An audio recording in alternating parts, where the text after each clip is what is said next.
Good evening.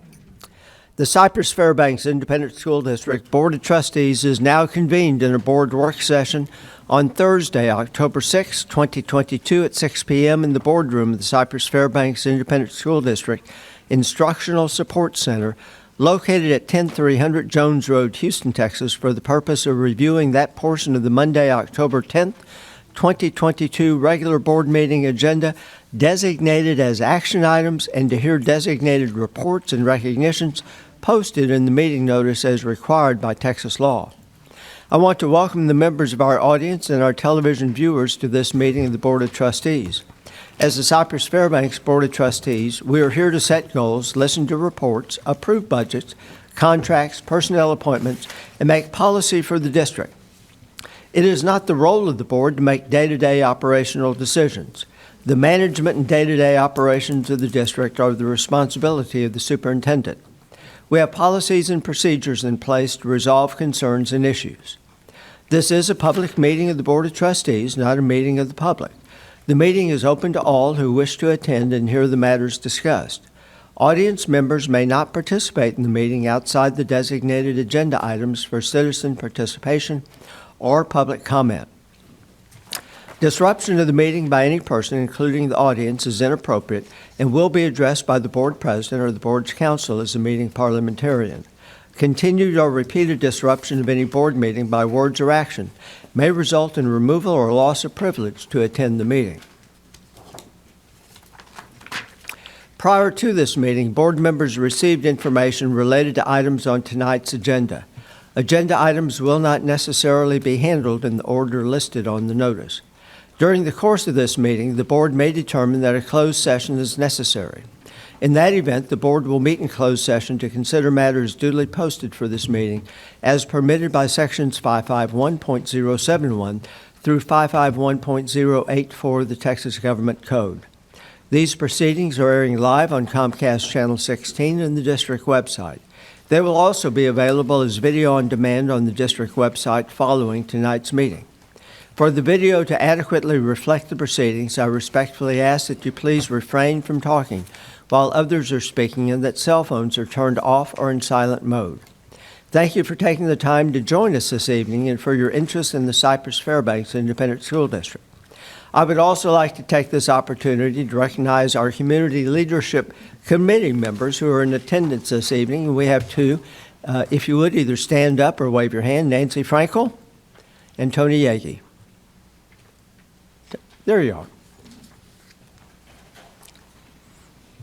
The Invocation, Pledge of Allegiance, Vision and Mission Statement, Remarks and Recognitions, Board Comments, and Citizen Participation portions of the agenda will be presented at the regular board meeting on Monday, October 10th, 2022.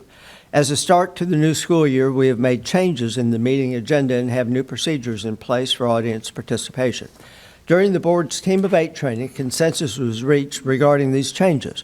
Persons who wish to participate in agenda comments, formerly referred to as public comments and/or citizen participation, may sign up using the designated registration form link posted in the meeting agenda on the district's website, beginning when the meeting agenda is posted through 12 p.m. on the day of the meeting. Persons wishing to speak must complete the designated registration form in full and be present at the meeting to make his or her own comments during the designated time for agenda comments and/or citizen participation to be eligible to speak. Any registered speaker who is absent from the meeting at the time for agenda comments and/or citizen participation forfeits the opportunity to address the board at that meeting, but may submit written comments to the board. At each open meeting of the board, patrons who have registered in accordance with the procedures established by BED regulation may address the board during the designated agenda comments period prior to the board's consideration or action on the item. Patrons wishing to comment on more than one agenda item must complete a separate agenda comment request form for each item. Unless the agenda is otherwise rearranged by the board president during the meeting, agenda comments will generally be taken prior to each agenda item. At each regular meeting of the board, patrons who have registered in accordance with the procedures in BED regulation may address the board during citizen participation on any matters of interest or concern that are not posted agenda items. Individuals may only register to speak one time per meeting under citizen participation. Unless the agenda is otherwise rearranged by the board president during the meeting, citizen participation will generally be held after reports and action items. We will now proceed with the reports portion of the agenda. 3A. In accordance with the Texas Education Code and the State Board of Education regulations, the president of the board shall announce the name of each board member who has completed, exceeded, or is deficient in continuing education required under state law. There are no speakers this evening, so I will proceed in announcing the continuing education credit. And Holly, do I have that form here? It's on your script, the hours are on your script. Right there. Not there. Yes, but there are different categories as well. So we'll take that up on Monday. Okay, it's on the backup on the computer if you want to.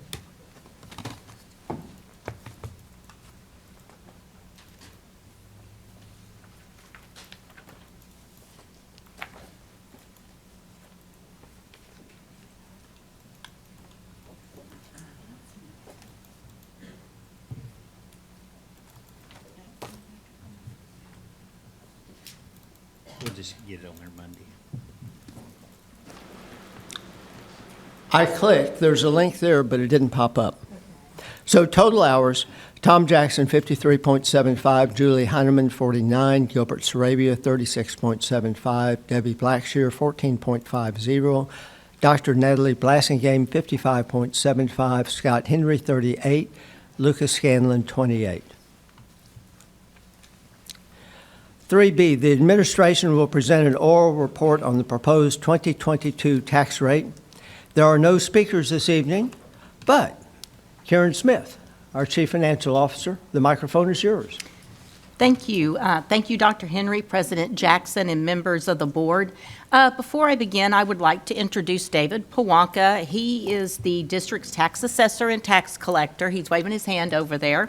You may recall last month that the board approved a resolution designating the officer that can calculate the no new revenue tax rate as well as the truth in taxation documents, and that is Mr. Paulka.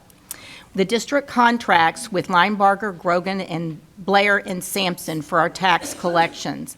Tonight I will provide a brief presentation on the proposed 2022 tax rate. The board approved the 22-23 budget in June, but the tax rate cannot be approved or be adopted until we receive certified values from the Harris County Appraisal District. We received those values on September 2nd, and we have 60 days after receiving those values to adopt the tax rate.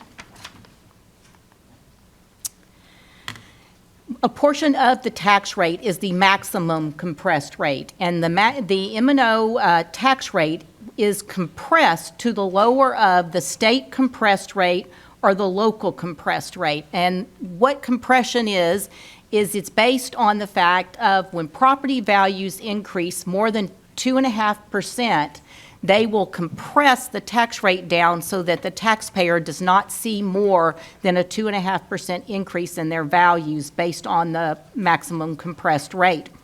The state, it will be the lower of the state compressed rate or the local compressed rate.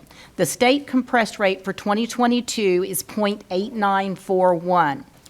And the local compressed rate that was calculated that we submit to the Texas Education Agency based on property values was 0.8148 prior to any enrichment pennies that are added. That was an increase. The reason it was compressed down to that amount is because we had an increase in property values of 13.3%. Last year, that maximum compressed rate was 0.8792. Also, as mentioned, when the board adopted the budget in June, we had the option to approve 3 disaster pennies as part of our tax rate. So our budget was built on including those pennies in there. So I'm going to go into a little more detail related to what that really is as far as disaster pennies are concerned. So basically, that's based on the tax code of 26.042E, where it allows a school district in the year following a disaster to be allowed to, if we have had losses associated with that disaster, in the tax year after that, we can adopt additional pennies on our tax rate to assist with the cost of that disaster. So the tax rate includes 3 disaster pennies in the calculation. However, I'll go into more detail later, but our tax rate will still go down because of those, even though the disaster pennies are in there.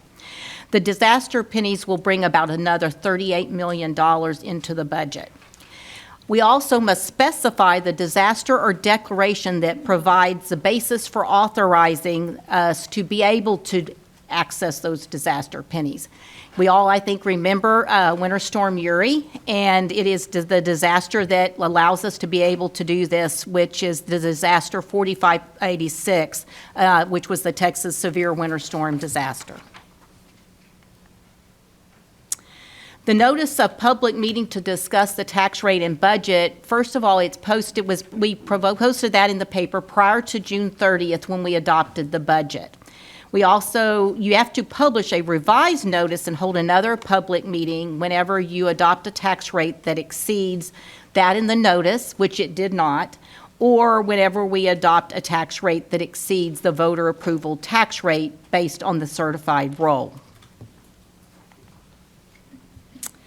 Part of the tax rate calculation, as I mentioned before, is the maintenance and operation tax rate. And this is our maximum compressed rate, and that is only ties in with maintenance and operations.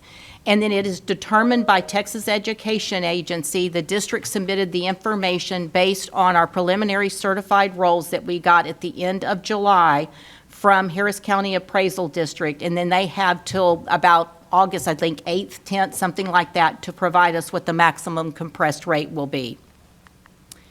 Also part of the tax rate calculation method, and this is part of House Bill 3 that happened in the 86th legislative session, is we have to calculate something called the no new revenue tax rate.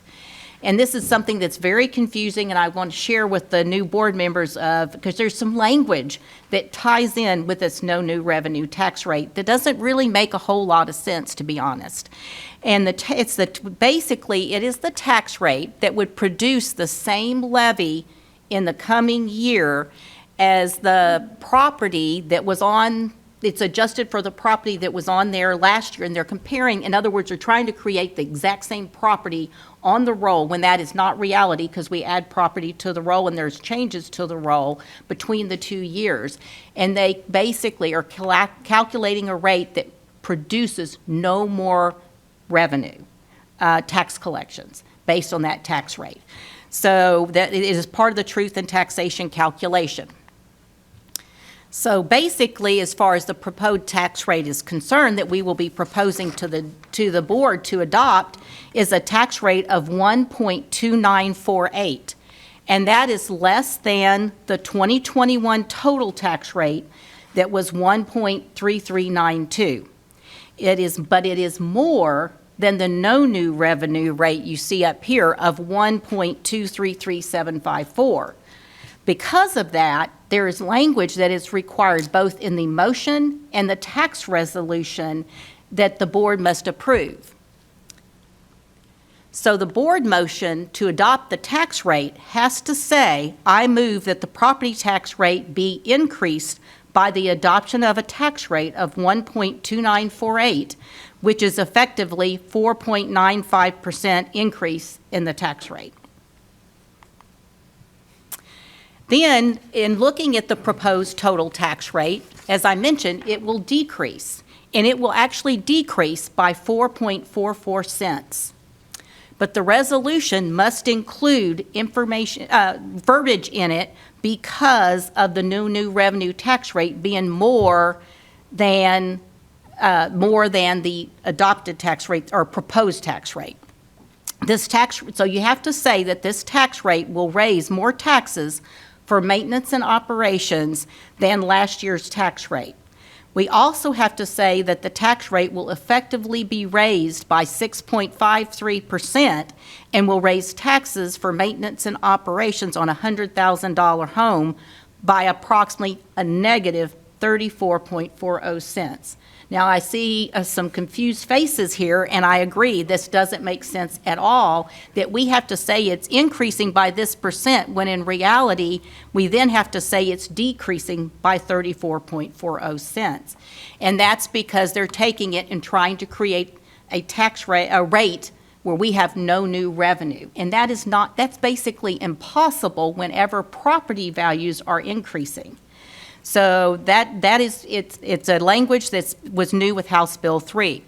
So I failed to put this up here, I apologize. And I would add that the legislature added this language to make things much more clear. Yeah, it was for transparency purposes. And so basically, we have to say it's decreasing when in reality it is not. Or we have to say it's increasing rather, when in reality it is not, and is actually going down by the 4.44 cents. As a result of this, the board, I would say about 2 years ago was the first year that we actually had to have this language in the tax rate resolution as well as in the motion by the board. So the board wanted to add some language, because we can add language as long as the required language is there. And that additional language is in the board motion, it will say, and further move that the board approve the resolution adopting the tax rate and levying ad valorem taxes for the year 2022 as reflected in the resolution for a decrease in actual tax rate of 4.44 cents. Then in the resolution, what we're adding into the resolution is whereas the board will be levying an actual total tax rate that is 4.44 cents less than the actual tax rate levied in the prior year. This slide reflects the history of the tax rate since 2013, and you will see here the tax rate had remained fairly stable from 2013 to 2018. Then the tax rate, because of tax compression, has gone down every single year, and you will see it went from 1.44 all the way down to what it is now of 1.2948 as the proposed tax rate. The board continues to offer a 20% optional homestead exemption to the taxpayers, as well as an additional $15,000 local exemption for those 65 or older or disabled. So I would like to show you the impact of the optional homestead exemption to tax collections for Cypress-Fairbanks ISD. So if you look at a $200,000 home, basically it is a reduction of $40,000 in taxable value to the taxpayer for a decrease in property taxes of $518. The average home value for the current year is $315,654. Therefore, it is a reduction in taxable value of $63,131, and then which is a decrease of $817 in property taxes. However, if you look the total impact to Cypress-Fairbanks ISD, there is a reduction of $6.9 billion in taxable value. Therefore, we lose, or there is a decrease of $89.5 million in property taxes. And that's a combination of the maintenance and operations as well as on the interest and sinking side. The proposed tax rate that we're asking the board to approve Monday night will be a tax rate for maintenance and operations of 0.8948, which includes the 3 disaster pennies as well as the 5 enrichment pennies. And then the interest and sinking tax rate will be 40 cents, which is actually a decrease in the debt service tax rate compared to the prior year.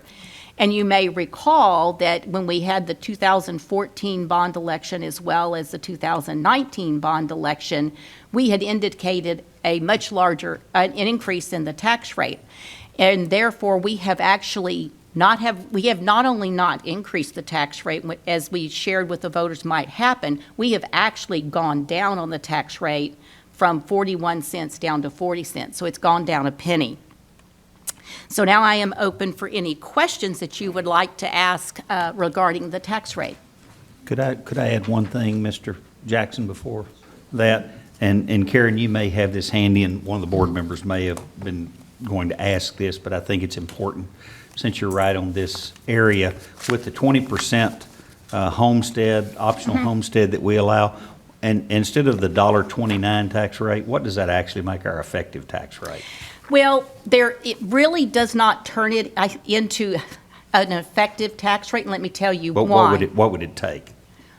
Well, what it is it's with the values. And the reason I say that is because the tax rate is applied to the values, and some of them do not have residential homestead exemptions. Right. Therefore, it's only, the optional homestead exemption is only on a residence that's your first residence that you choose. So if you have rental property, it does not apply to that. And if we have commercial property, it does not apply to it.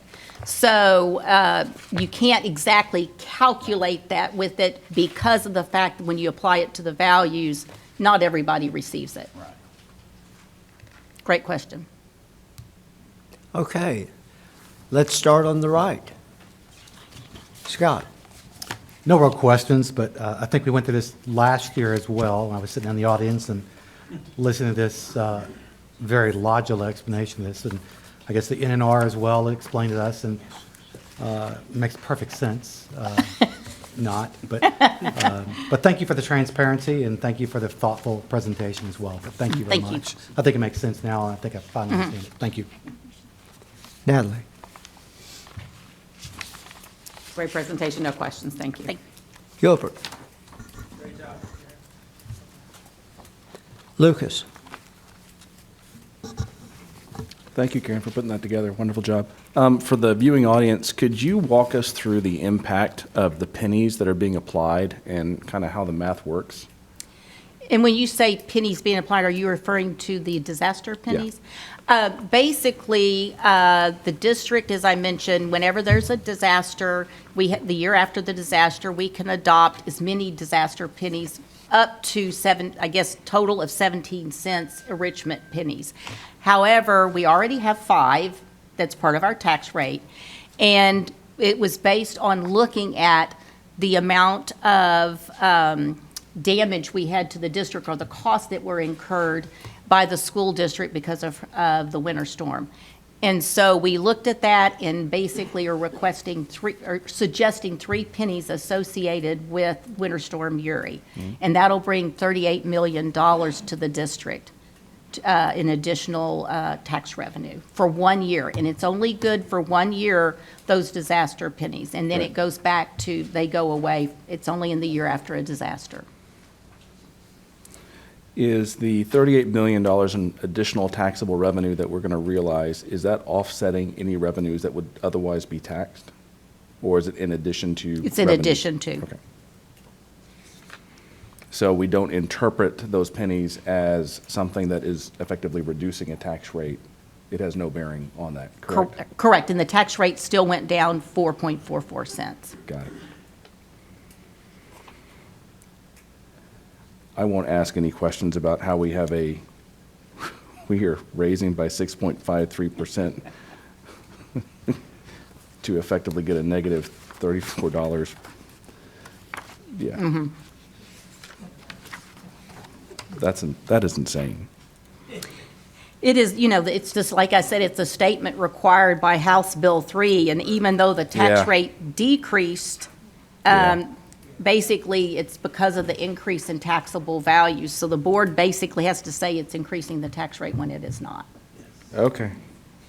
All right, that's clear as mud. No further questions.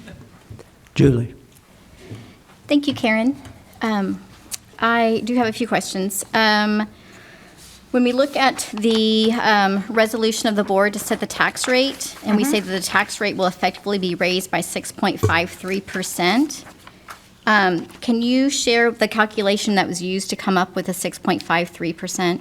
Yes, basically, it compares the proposed 2022 M&O tax rate to the 2022 no new revenue M&O tax rate. And the intent of it, as I said, is to basically it's the rate that would produce the same amount of local M&O tax revenues that it had in the year before beforehand, using the same taxed properties in both years. Okay, and as you stated, that's not really realistic since we've had increased Correct. property value of over 13% as determined by Harris County Appraisal District, as well as new properties added, all these new homes have been built and such. Correct. Plus, what I also feel is not realistic to even talk about a no new revenue tax rate is that we've increased our students, we've increased our teachers, we've increased all of our costs, we've had increased inflation. So it's really just not even a realistic comparison.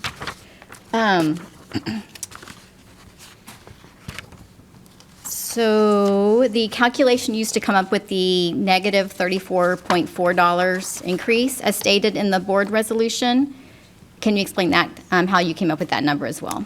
This particular number just compares the last year's M&O rate of 0.9292 to the one that we would be proposing this year of 0.8948. Okay. So it's taking that decrease, which is 0.0344, because the M&O rate went down 0.0344, and then there was another penny decrease on the debt service side, but that's not in this calculation. But that 3.44 cents, and you multiply that by a $100,000 home and divide it by 100, and that's how you come up with the $34.40. Okay, that makes sense. Thank you for explaining that. On the letter from Mr. Paulka, it talks about the total taxable value before freeze. Can you define what before freeze means? What that relates to is the fact that we have frozen values because for people that are over 65 or disabled. So it's that value prior to, prior to that. Does it also include the exemptions, the $40,000 exemption, state exemption? The difference, yes, the difference between the appraised value and the taxable value are any exemptions that are offered, whether it be the local exemptions offered by the district or the state exemptions, and that would be the $40,000 that you're referring to. And that total is 19.45 billion is what I came up with. Yes, yes. Okay. Let's see if there's anything else I had on that. I answered that. Will the proposed tax rate that we're discussing today increase or decrease our projected deficit before federal funds? It actually will not affect the deficit, because what happens is, if you may recall how I showed a scale where as property values go up, which means the tax rate is higher, then they take away state aid. Then if it's the other way around, then you get more state aid. So the fact that what I shared with the board is slightly different, the tax rate is slightly different because we didn't have certified values yet. Right. Basically, it's a wash. Because, it's offset by the state aid. Speaking of state aid, what is the balance that we're seeing or we're projecting between state aid and local funding from property tax collections? The state funding is about 41% of our revenue, and local funding is 57%, and the difference, which is 2%, that's federal funding. So I remember in the past when I first started watching board meetings, it was more like 50-50. It was closer to 50-50. And so now that there's more of a burden on local taxpayers and not the state.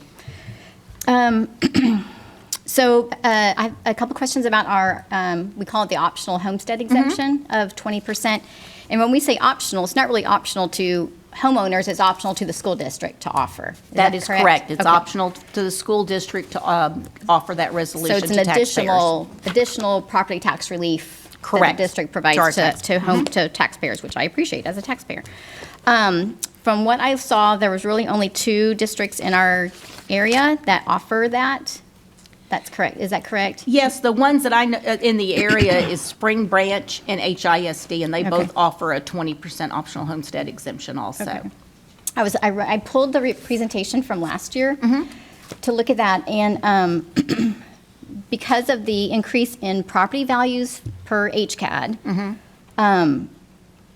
with the impact of the additional homestead exemption, this year, it's a reduction of 6.9 billion in taxable revenue, and last year was 6.1.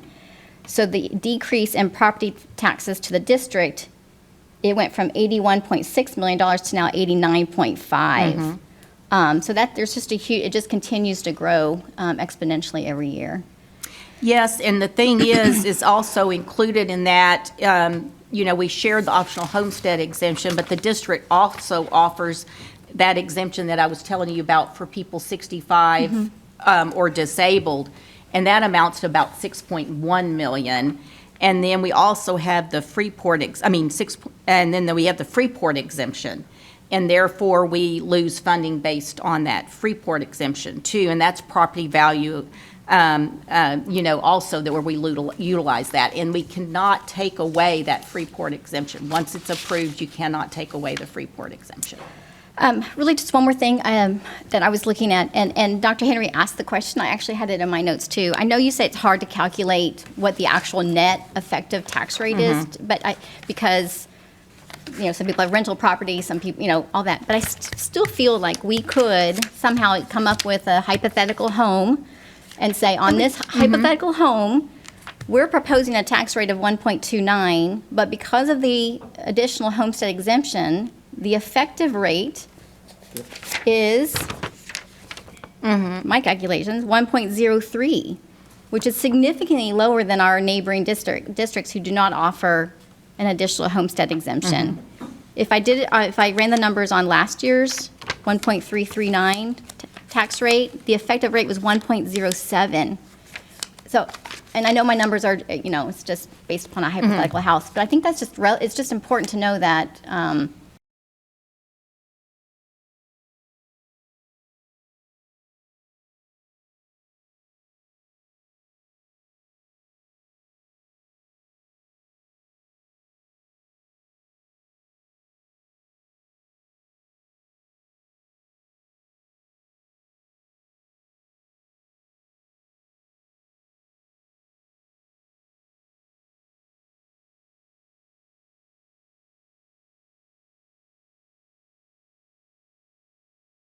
Off first. and the reason why this is all relevant is just we're trying to look at revenues versus expenditures, and this is all the revenue side. So that's why it's so important that we really understand where this comes from, and how, if there's any way that we can somehow impact it to continue to provide property tax relief to our taxpayers and continue to be able to fund our schools. Okay.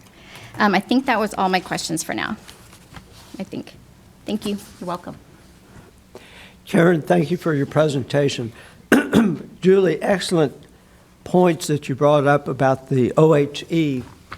To the board, had we been on our game in the March time period of this year to talk about it, we could have taken advantage of an oddity in how taxes are compressed. We could have done away with a portion of our OHE, but because of the compression, the taxpayers would not have felt it, but we actually would have received more money from the state. So I have to take responsibility for not bringing that up. I was the one who should have pushed that and permitted myself to have my attention diverted otherwise. You only have that opportunity to take advantage of the law every so blue moon, and this year was a blue moon. Next year may or may not be. This year it happened because we had rapid increase in property values, compression was coming in, so we could have done away with half of the OHE, $35 million, and our taxpayers wouldn't have felt it. So I have no idea if the opportunity will present itself next year. I appreciate the long lead-in, Julie, although you and I didn't chat about this. A perfect setup, and it is delicate. I know that when I was contemplating running for a trustee, I met with my precinct chairman, and I explained the situation. At that time, we had a penalty where not only did we not get the money, we were then penalized. And the theory was that we were not paying our fair share. And I asked him, I said, what if we dropped the OHE but also dropped the tax rate? Do you think the voters would understand it? Or would they just say, you're taking away our tax rate? And his name was Richard, and Richard came back to me and said, no, I think the voters would completely understand it. We no longer have that opportunity because the funding law changed. But if we have the same type of situation that we have this year, next year, and we probably won't, but I bring it up so that we at least are aware of it. And we still may not do anything, right? Or the opportunity may not present itself. So if I'm asleep at the wheel again, somebody kick me and wake me up. The second point I wanted to make, did I understand you correctly, Karen, that you're recommending a reduction in the tax rate to pay for our bonds? Yes, by 1 penny. And the reason why we're able to do that, I want to stress this is not a tax swap, which is not allowed. It is not a tax swap, and that would be if we had increased the M&O rate and then decreased the INS rate and then moved money from the general fund into the debt service fund. We are not going to be doing that. The reason we're able to reduce the debt service tax rate is twofold. One is because of the increase in property values being so much more, because remember I talked about tax compression. That happens on the maintenance and operations side, but it does not happen on the debt service side. So we benefit from that additional increase in property values. Therefore, it allows us to decrease that tax rate. Also, we've been very fortunate with our refundings as well as our previous bond sales, and we've realized a very, very good rates whenever we've gone out to the market. And so that has allowed us to be able to lower it back down a penny on the debt service side. I love it. You answered the question I was going to ask next. But there's still another follow-up one. From financial prudence, we do know the state comptroller has come out and said that he's worried about property values potentially going down next year, becoming stagnant. We all know that mortgage interest rates are climbing, and they're climbing rapidly. And we know that corporate as well as tax-free rates are climbing. And we saw that in our last issuance. Although it was a good issuance, there was a tremendous escalation. Yep. Sure, So correct. my question to you, is it still financially prudent? And don't get me wrong, I'm a politician. I love to tell voters, hey, we cut your taxes, right? But is it financially appropriate to drop it knowing that our state comptroller is saying, hey, property values may go the other way? Definitely, we know interest rates are going up, and it doesn't look like the Fed wants to take their foot off the accelerator. So have you run the numbers? Are you satisfied that even if interest rates continue to climb, and even if we have to go back to the market in a higher interest rate environment, is this still financially prudent? Yes, we have. Our financial advisor that looks at, what the model was whenever we worked on our tax rate calculation, they assumed that we would have a interest rate or a borrowing rate of 5%. And if you take the average of all of ours, even though it was more this time, the fact that we're so well into all the bond sales that have happened so far, then we believe completely that we will still be within the projections that was done whenever we said what we thought the increase in tax rate could be. So we're well below that 5%. If we move out into the future 4 or 5 years and interest rates go back to where they were, where mortgage interest rates were hitting 10, 12, 13%, do you feel confident that we can go back to the voters and say, hey, all these rates have gone up, we need to raise the taxes to pay for this.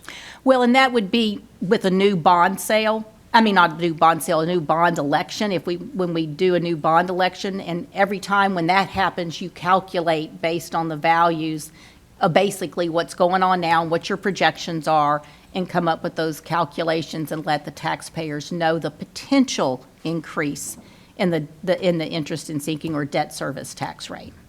Very good. Thank you.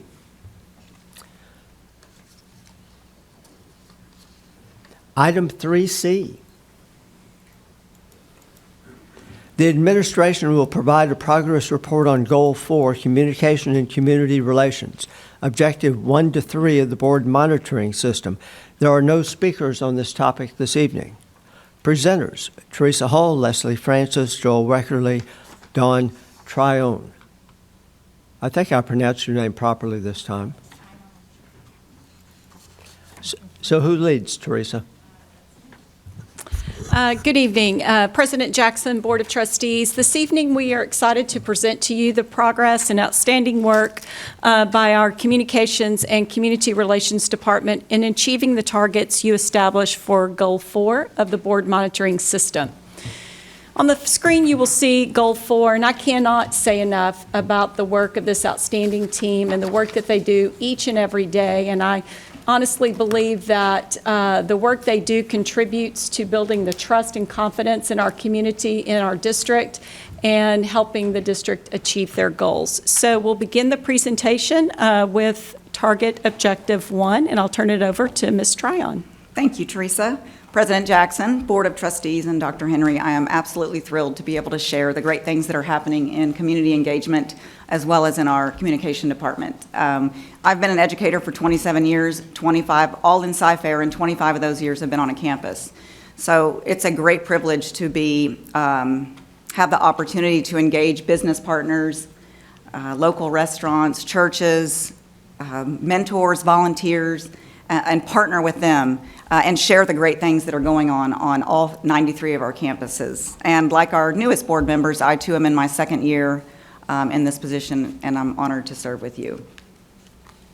Tonight, I will provide you with an overview of our marketing and business relations initiatives. In January 2014, as you may remember, the Partners in Education Department was recognized with a focus on consolidating business partners' interaction with Cfisd into one department, creating a one-stop shop for business partner involvement. The department was renamed Community Engagement, and over the last 8 years, in addition to managing volunteers and donations, Community Engagement has incorporated district advertising as well as a marketing campaign. I will share some of the highlights with you this evening as they relate to Objective 1, maintain a comprehensive marketing plan to increase engagement and support among all Cfisd stakeholders. Freed Advertising has been the marketing services agency for Cfisd since 2017. Freed is very collaborative with our communication team, combining our strengths with theirs to ensure that deliverables are done at the best price for the district. Great care is taken to make the integration of their content seamless with ours. Cfisd launched its first marketing campaign in the spring of 2018 with a multifaceted message that included the district's Opportunity for All motto. In addition, campaign messaging included taglines such as, "A strong school district, that's something to cheer about." Visual aids were also used across the district, such as pom-poms and megaphones, and the hashtag Cfisd Spirit was shared with departments and campuses. Subsequent campaigns promoted our district and its strong academics, robust extracurricular, and comprehensive CTE programs.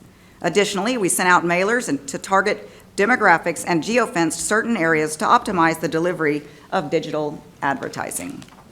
The Choose Cfisd campaign highlighted successful alums such as an Olympic swimmer and a heart surgeon. Other campaigns have touted our low tax rate and bond 2019 improvements. The 2020 campaign brought the launch of Bringing Out the Best to attract all students back to Cfisd through messaging surrounding new student registration.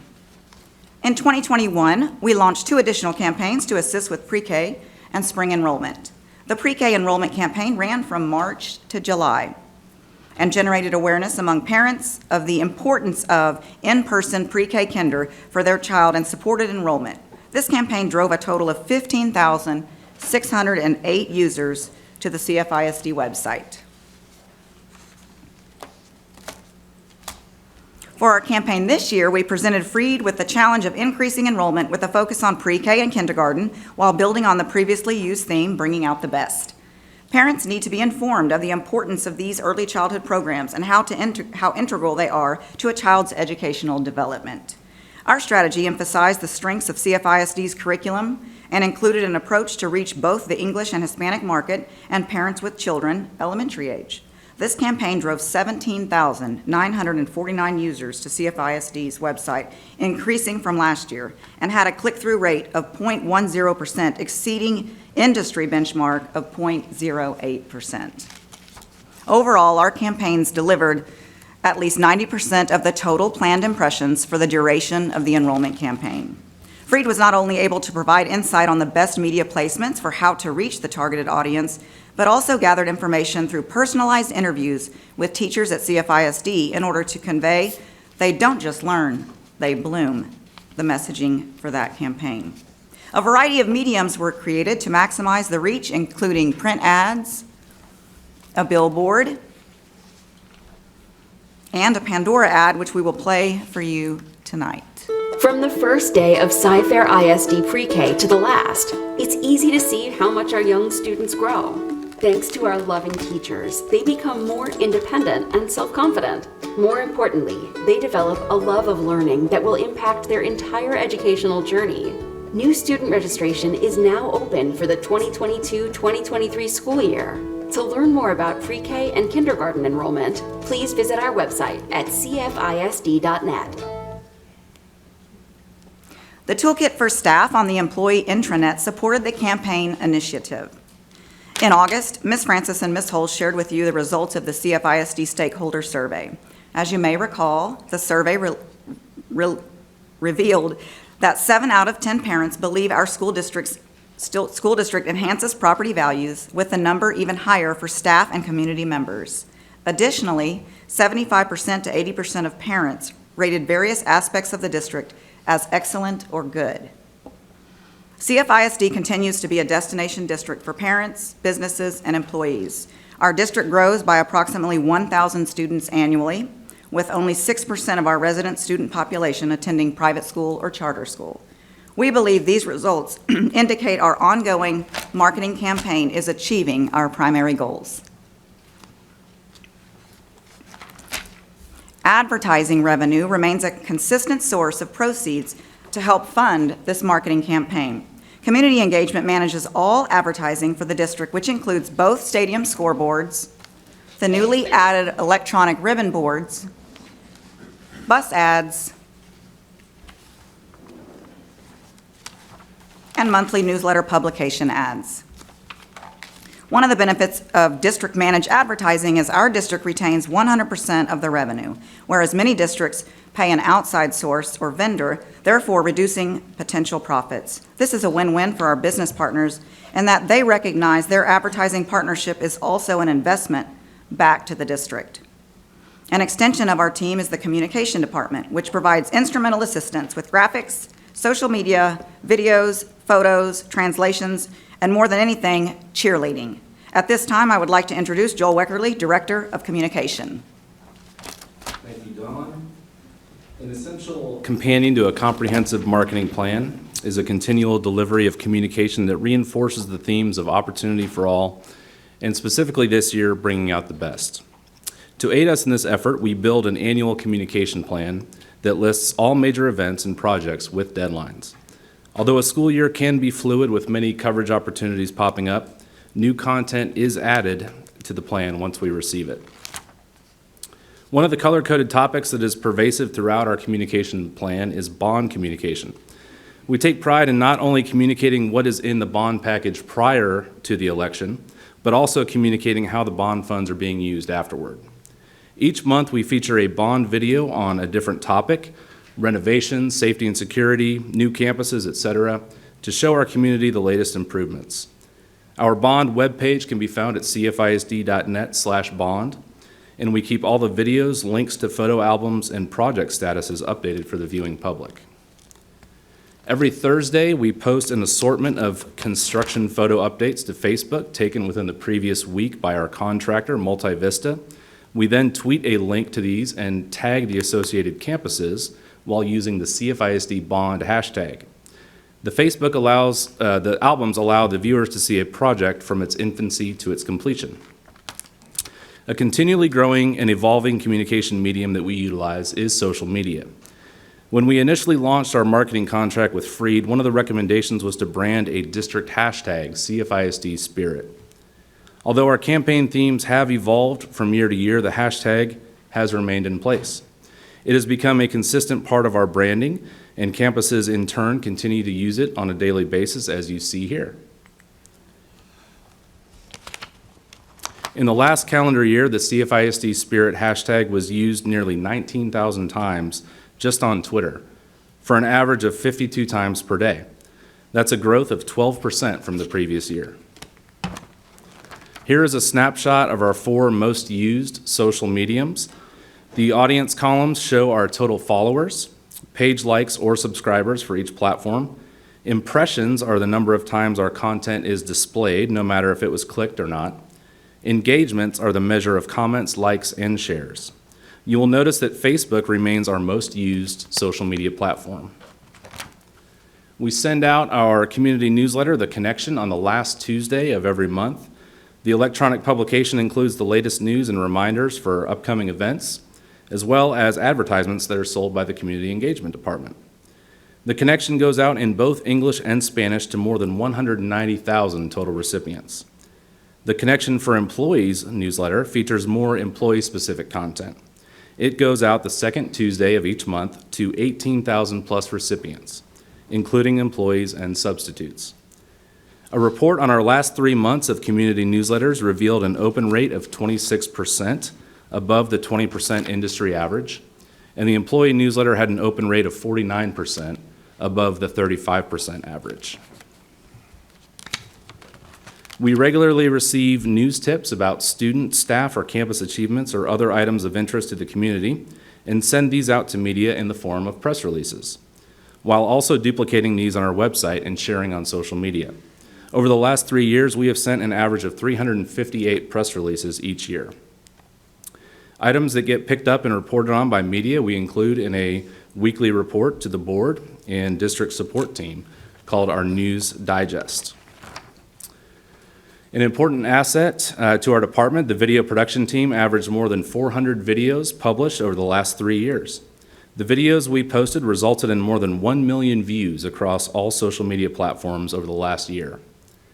Here's an example of a video we published to coincide with Dr. Henry's State of the District 2022 presentation, which integrates many of the Bringing Out the Best themes from our marketing campaign.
Our video production team creates a variety of videos, from event recaps to student features to episodes of the student-produced show Cfisd 360 twice a month, as well as special projects. A feature story we published last month on Cyfair High School band student Nick Oliver was one of our most viewed Facebook videos ever, with 245,000 views, as well as 24,000 reactions, 4,000 shares, and 5,000 comments. To assist with some of the workload while giving students creative opportunities, we collaborate with high school campuses in 3 key areas. In addition to our AVP partnership, we also have a media design internship program for students interested in graphic design to contribute to our visual efforts, and the High School Journalism Network, a partnership with journalism students who can have photos and articles published on a district level. In 21-22, students earned a total of 369 bylines or published work on our publications for photography and written work. Our recently redesigned district website serves as a visually appealing marketing tool for the school district. You see the navigation on the right with the full-frame video to draw visitors in. Our district website and all campus websites had more than 22 million page views in the 21-22 school year. Our web team serves as a liaison to all CFISD campus webmasters, sharing their best practices, resources, and even a monthly web newsletter. Each month they award a Website of the Month. Congratulations to Cypress Ridge High School for winning this honor for the month of October. We utilize our campuses for marketing out in the community. Outside of the school, LED marquees showcase district announcements and graphics in addition to campus highlights. Inside the school, our Scholastic Network displays showcase district videos and graphics in addition to campus efforts and collegiate advertisements. Our translation team facilitated 1,141 department and campus translation requests in the 21-22 school year. Each semester, they host a translator's workshop and 2 roundtables to support staff development and best practices for all Spanish translators district-wide. We also facilitate live interpretation services for our large district meetings upon request. I will now turn the presentation over to Ms. Francis to discuss Performance Objective 2. Good evening. Performance Objective 2 is to develop a comprehensive plan to increase stakeholder input and feedback and build customer loyalty.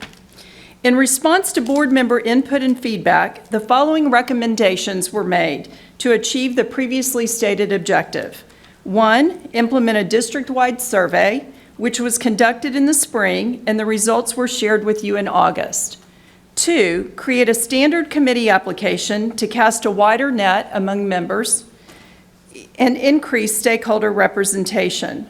And 3, hold board member listening tours, which would increase opportunities for two-way communication. At the August 4th board work session, Ms. Hull and I shared with you the results of the CFISD Stakeholder Survey that was administered to parents, staff, and community members by Basilise and Associates. In the comparative measurements section, I highlighted the change from 2016 to 2022 in how our parents prefer to receive communication. In both surveys, the #1 preferred method was email communication. However, in 2016, the #2 method was emailed newsletters, while in 2022, the #2 method was text messages. These survey results were shared with all principals in August. In addition, we pulled the school messenger data from last school year, breaking down school communication sent by email, text messages, and phone calls, and compiled the totals by campus cluster group. We calculated the cluster average and the district average in each category. An example set of cluster data is shown on the slide. This data was shared with each cluster leader, and they were asked to review the statistics at their next cluster meeting. Since each campus's community is slightly different, there is no expectation as to the amount of communication a campus should have. However, keeping in mind the survey results regarding preferences for receiving communication, we challenged the principals to consider decreasing their phone calls if they were on the high end in comparison to other campuses, and/or increasing the number of text messages if they were on the low end in comparison to other campuses. With communication, you are always aiming for the sweet spot, enough to keep everyone informed, but not too much that you create message fatigue and people stop listening. Another recommendation was to implement a district committee application. This form has already been utilized for the CLC, Community Leadership Committee, and the SPLC, the Superintendent Parent Leadership Committee. Information such as geographic location, gender, and race are collected in order to create diverse committee membership. Additionally, the committee information posted on the district website has been enhanced for a more consistent and transparent approach. Each district committee will display its mission, chairman, members, and meeting dates, and other resources as applicable. Another part of the recommended plan for Goal 4 and Objective 2 was to implement a Cfisd feedback form in place of the email Cfisd link on the Contact Us page of the district website. The Contact Us button is in a prominent position on the website and school bus yellow. When you click on Contact Us, not only does the page have a number of directories, but it also has a Contact Us and feedback form at the top of the page. When you click on this, it takes you to a form where we ask for the individual's name, phone, and email address. And then we collect additional information about the concern, question, or feedback, such as if it relates to a department or campus. Reiterated on the form is that this is not the tip line for safety and security concerns. This form is monitored daily by the communication team, who not only routes the feedback to the appropriate personnel, but also ensures a timely response. At this time, I'll turn the presentation over to Ms. Hull. A third component of our plan is to increase stakeholder engagement, is to utilize our current district committee structure to allow for the board to solicit additional feedback on identified topics. The plan includes anywhere from 1 to 3 board members per meeting, utilizing a listening framework with predetermined questions to capture responses and feedback from attendees at the committee meetings. Based on the results of the district-wide survey and the greatest challenges or concerns identified by the respondents, the first listening tour will focus on student discipline and closing the achievement gap. The feedback and responses will be captured electronically and provided to Hanover Research, an external consultant, to analyze the data. The results of the listening tour will be shared with the Board of Trustees as an additional data point for establishing goals and objectives for the district. In addition to the listening tour, and again based on the results of the district-wide survey, we will form 2 ad hoc committees, a portrait of a Cfisd graduate and an opportunity for all committee. The first committee, Portrait of a Cfisd Graduate, will review the survey responses focused on this topic to determine if any modifications or changes are needed to our current document. Additionally, the committee is charged with developing a marketing and rebranding plan. We have asked Mr. Roy Garcia and Dr. Glenda Horner to serve as the facilitators for this committee. The committee membership structure will include trustees. Dr. Macias and Ms. Debbie Blackshear will support the committee work as committee coordinators, and Dr. Blassingame and Mr. Henry will serve as trustee representatives on the committee. We will utilize the district application Ms. Francis just shared with you to solicit membership for the committee and to ensure diversity in membership. There will be 1 representative from each of the 12 high school feeder patterns for the campus-based positions and for the parent representatives. Here you will see, I think you can go to the next slide. Here you will see a list of the district-level departments that will be represented. The second committee, Opportunity for All, will be charged with identifying resources needed and any obstacles or barriers that may exist preventing students from achieving their full potential. To provide the Board of Trustees, and the second objective, to provide the Board of Trustees with a final report, including any findings or recommended action for review and consideration. The structure of this committee is almost identical to the Portrait of a Cfisd Graduate, except we are recommending the use of an external facilitator.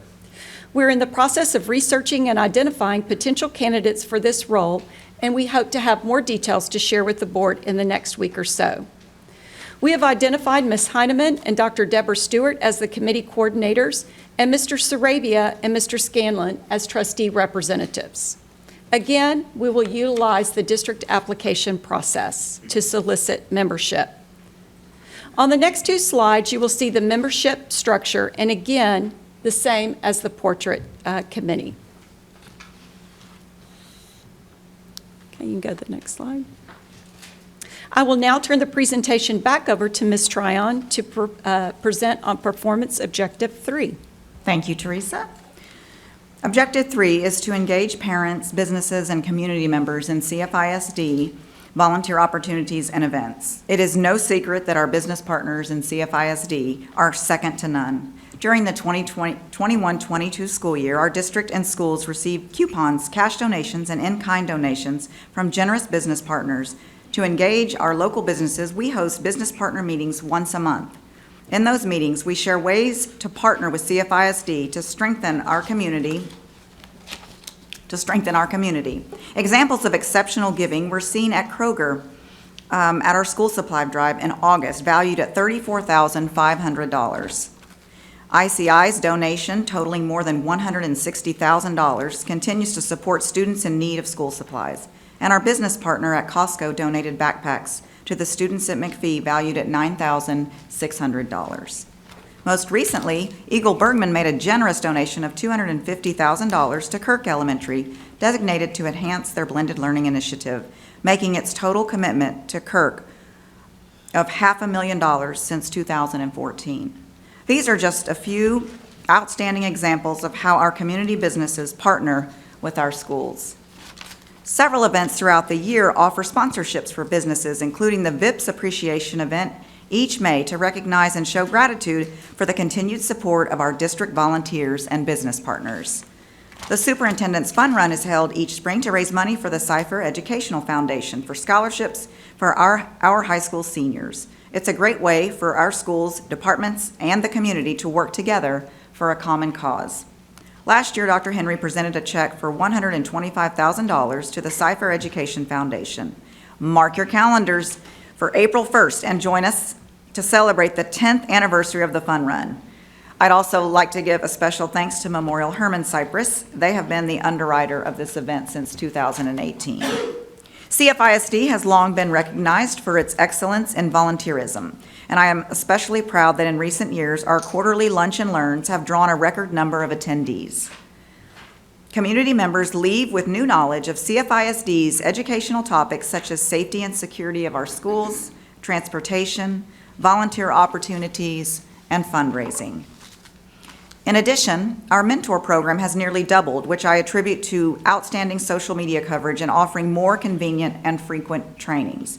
As of last week, we have 869 registered mentors. You can see in the first column of this graph, there were 993 mentors in 1920. Understandably, there was a drop over the last 2 years, but through targeted efforts of our department alongside the communication department, we are growing this amazing program. In fact, 2 weeks ago during the September meeting, we trained 58 new mentors at the Berry Center. Our Bus Buddy program was thrilled to welcome more than 180 bus buddies this year. As you know, our school adoptions provide a business and a school an opportunity to partner together, providing countless benefits to both parties. This fall, we have had 9 school adoptions, bringing the total to 71, of which half are faith-based organizations. The Community Engagement Department seeks every opportunity to educate and seek input from our community and engage our community. Our community expands beyond the walls of our 93 campuses. We have a unique opportunity to work together with organizations, volunteers, parents, and business partners to utilize the resources and expertise of this community to strengthen and enrich the quality of education for our students. Through volunteerism, school adoptions, advertising, and a marketing campaign, there is no doubt we are bringing out the best in Cfisd. Thank you for the continued support of our Board of Trustees and leadership team in helping highlight and expand these efforts. I will now ask our Communication and Community Relations team to please stand to be recognized. Anybody here?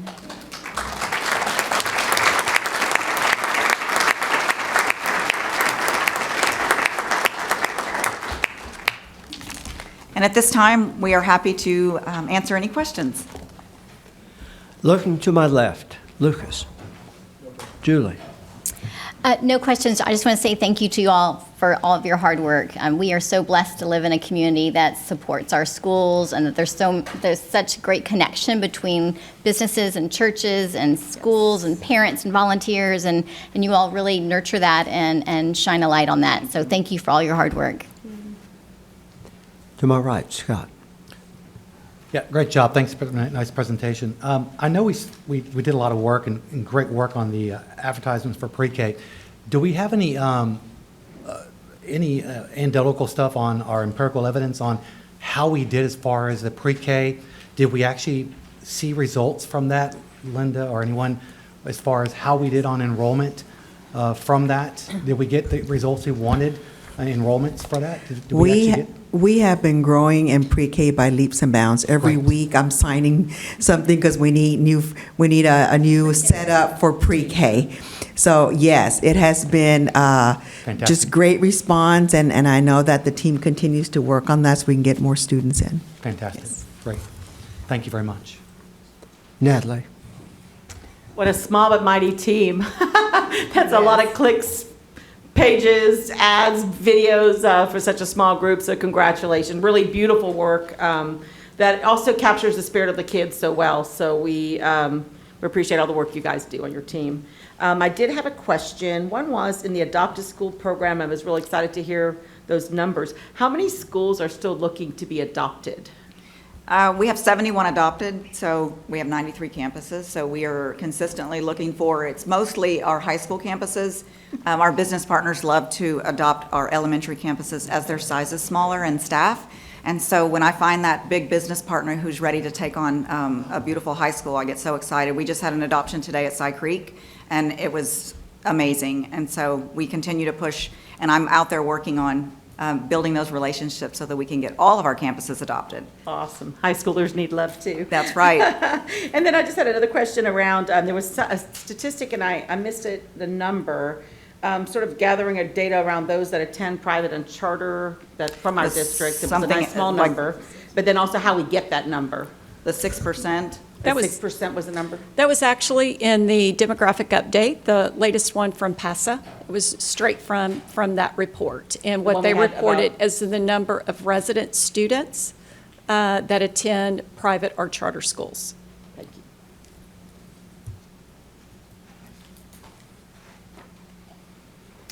I think that was it for questions. Thank you so much. Gilbert. Yes, wonderful presentation, and nice to hear that the little ones are coming back, because that was a concern, because quite a few of them stayed home, and rightfully so. But I have a question for Leslie. I think she was just here a few years before you in this department. I think when I came on board a couple of years before, one of my concerns was we never got the word out on how good the district was functioning. Do you see that happening now compared to where it was maybe 4 or 5 years ago? I mean, I think you've seen great examples tonight just in this presentation, from athletics to fine arts to curriculum to our counseling departments, our custodians, our food service. I mean, our team is out covering everything, so. Yes, I just wanted to make sure that the viewing audience heard that, because one of the concerns was like, I wish we had a budget like big companies did to put the word out, but of course we don't, and we do the best that we can, and it's an outstanding job that we do. And I keep always thinking back to Deborah holding up the sign years ago when we were trying to hire the pre-K teachers, and that slogan we had. Hooray for pre-K. The what? Hooray for pre-K. Hooray for pre-K. Yeah, and that was kind of like the start of a lot of things going on and everything else. But all good news again, and thanks for the extremely excellent job you did. Like Natalie said, a small team, but great things come out from the small team. Yeah, I think Dr. Blassingame characterized it perfectly. It is a very small and very mighty team. And that group that stood up, I mean, you all see them around the district 7 days a week, about 20 hours a day. They're out and about, and our district is large. Geographically, it's very challenging just to get from one side to the other, and they do a tremendous job of it. And they do, and I constantly see them around different places. If not, the other team members, it shows that they have pride, and not only in this team, but throughout the district, that they're out there and they're jumping up and down for whatever campus they're representing or their kids go to. It's extremely a proud moment. Great job, guys. Thank you.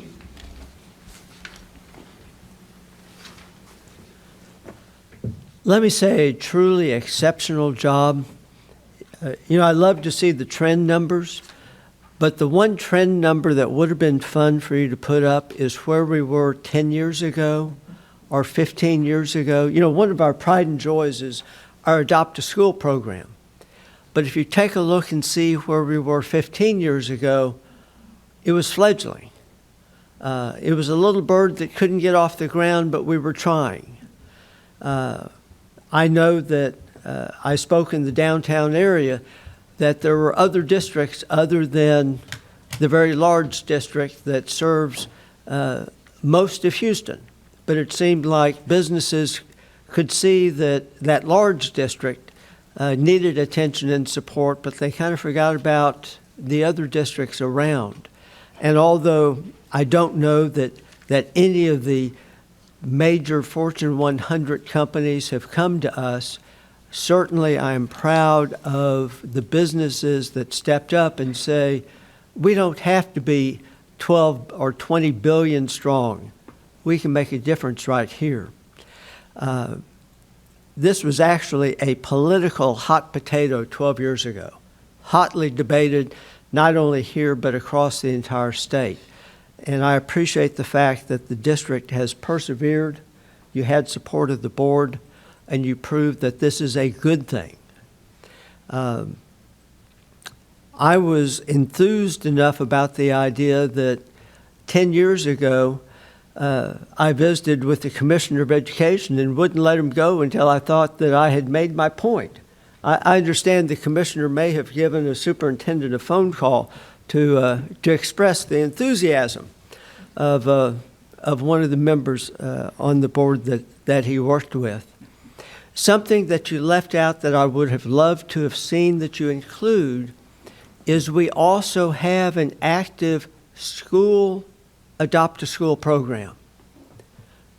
It's relatively unique across the state of Texas, what we have here.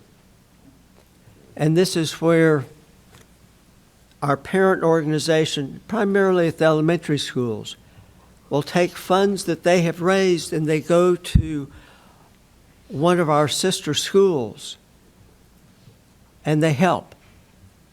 Truly, a magnificent act of kindness when you're helping children that you never know and you in all likelihood will never see. But out of the goodness of their heart, they've done so. So perhaps the next time you give us the presentation, you might mention that.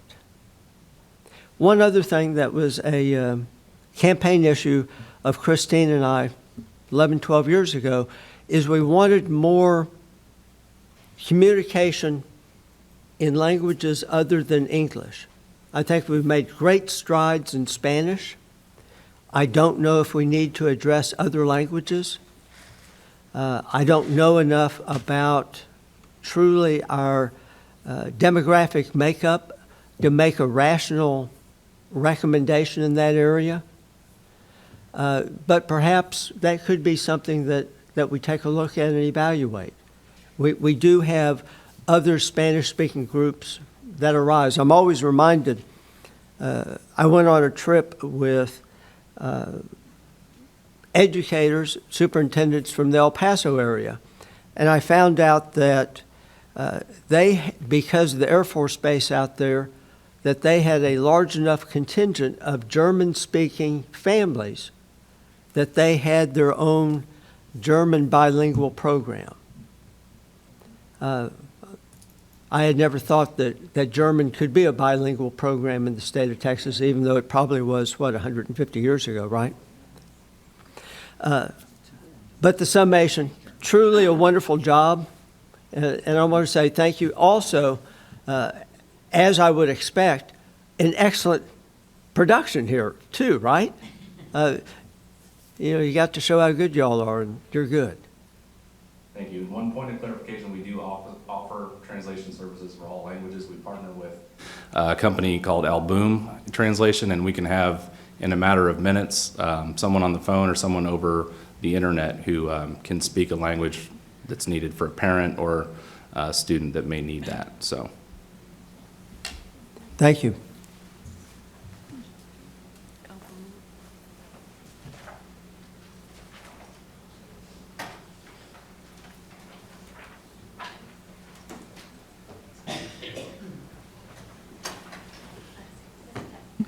Mr. Jackson, may I ask one before we move?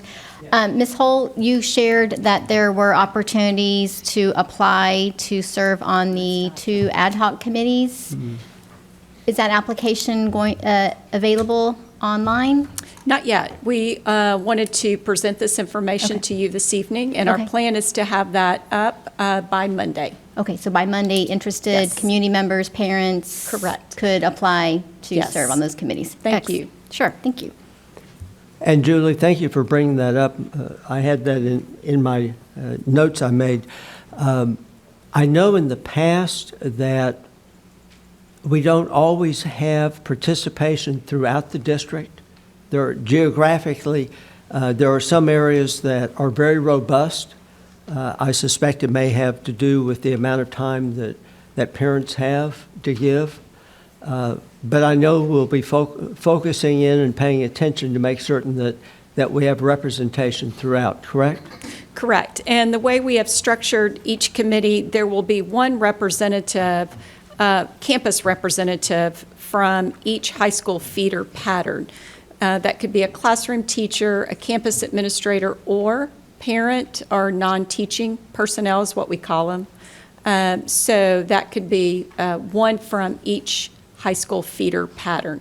So if it's, say, Bridgeland High School feeder pattern, that means that a representative could come from Salyard, Swinky, Smith. I mean, no, Smith doesn't feed in there, but you get the idea. It's not that they come from Bridgeland High School. They can come from any of the campuses that feed into that high school to ensure that geographical representation. Thank you. We will now proceed with the public hearing portion of the agenda.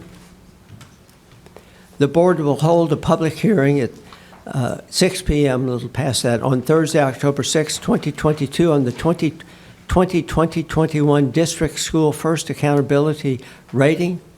There are no speakers on this topic this evening. Our presenter, Amanda Bowles. Ms. Bowles. Good evening, Dr. Henry, President Jackson, members of the board. Thank you for the opportunity to present to you the district's results for the School First rating for the 2020-2021 fiscal year. FIRST stands for Financial Integrity Rating System of Texas, and we're required to hold this hearing within 60 days of receiving the rating. Schools First was enacted by the Texas Legislature in 1999 as a method to hold school districts accountable for the quality of their financial management practices. It also ensures that districts are providing maximum allocation for instruction and evaluates the quality of financial management decisions. Cfisd has earned the state's highest fiscal accountability rating for 20 years and since the inception of the system in fiscal year 2001-2002. Listed here are 4 financial accountability ratings that can be assigned to school districts. And as I mentioned, Cfisd received the highest rating of Superior for the 2020-2021 fiscal year. The School First objectives, it's intended to be simple and understandable, applicable to all districts, based on actual data that we submit to TEA, such as PEMS and the annual financial report. Schools First also analyzes financial management efficiencies. It can bring to light early warning signs of solvency or financial distress. It provides transparency to all stakeholders. The system is based on 20 indicators. There were 3 indicators that were not scored for 2020-2021, and those were indicator number 5, number 10, and number 15. Indicator number 5 has not been scored since 2016-2017, and this is due to the accounting changes for pensions.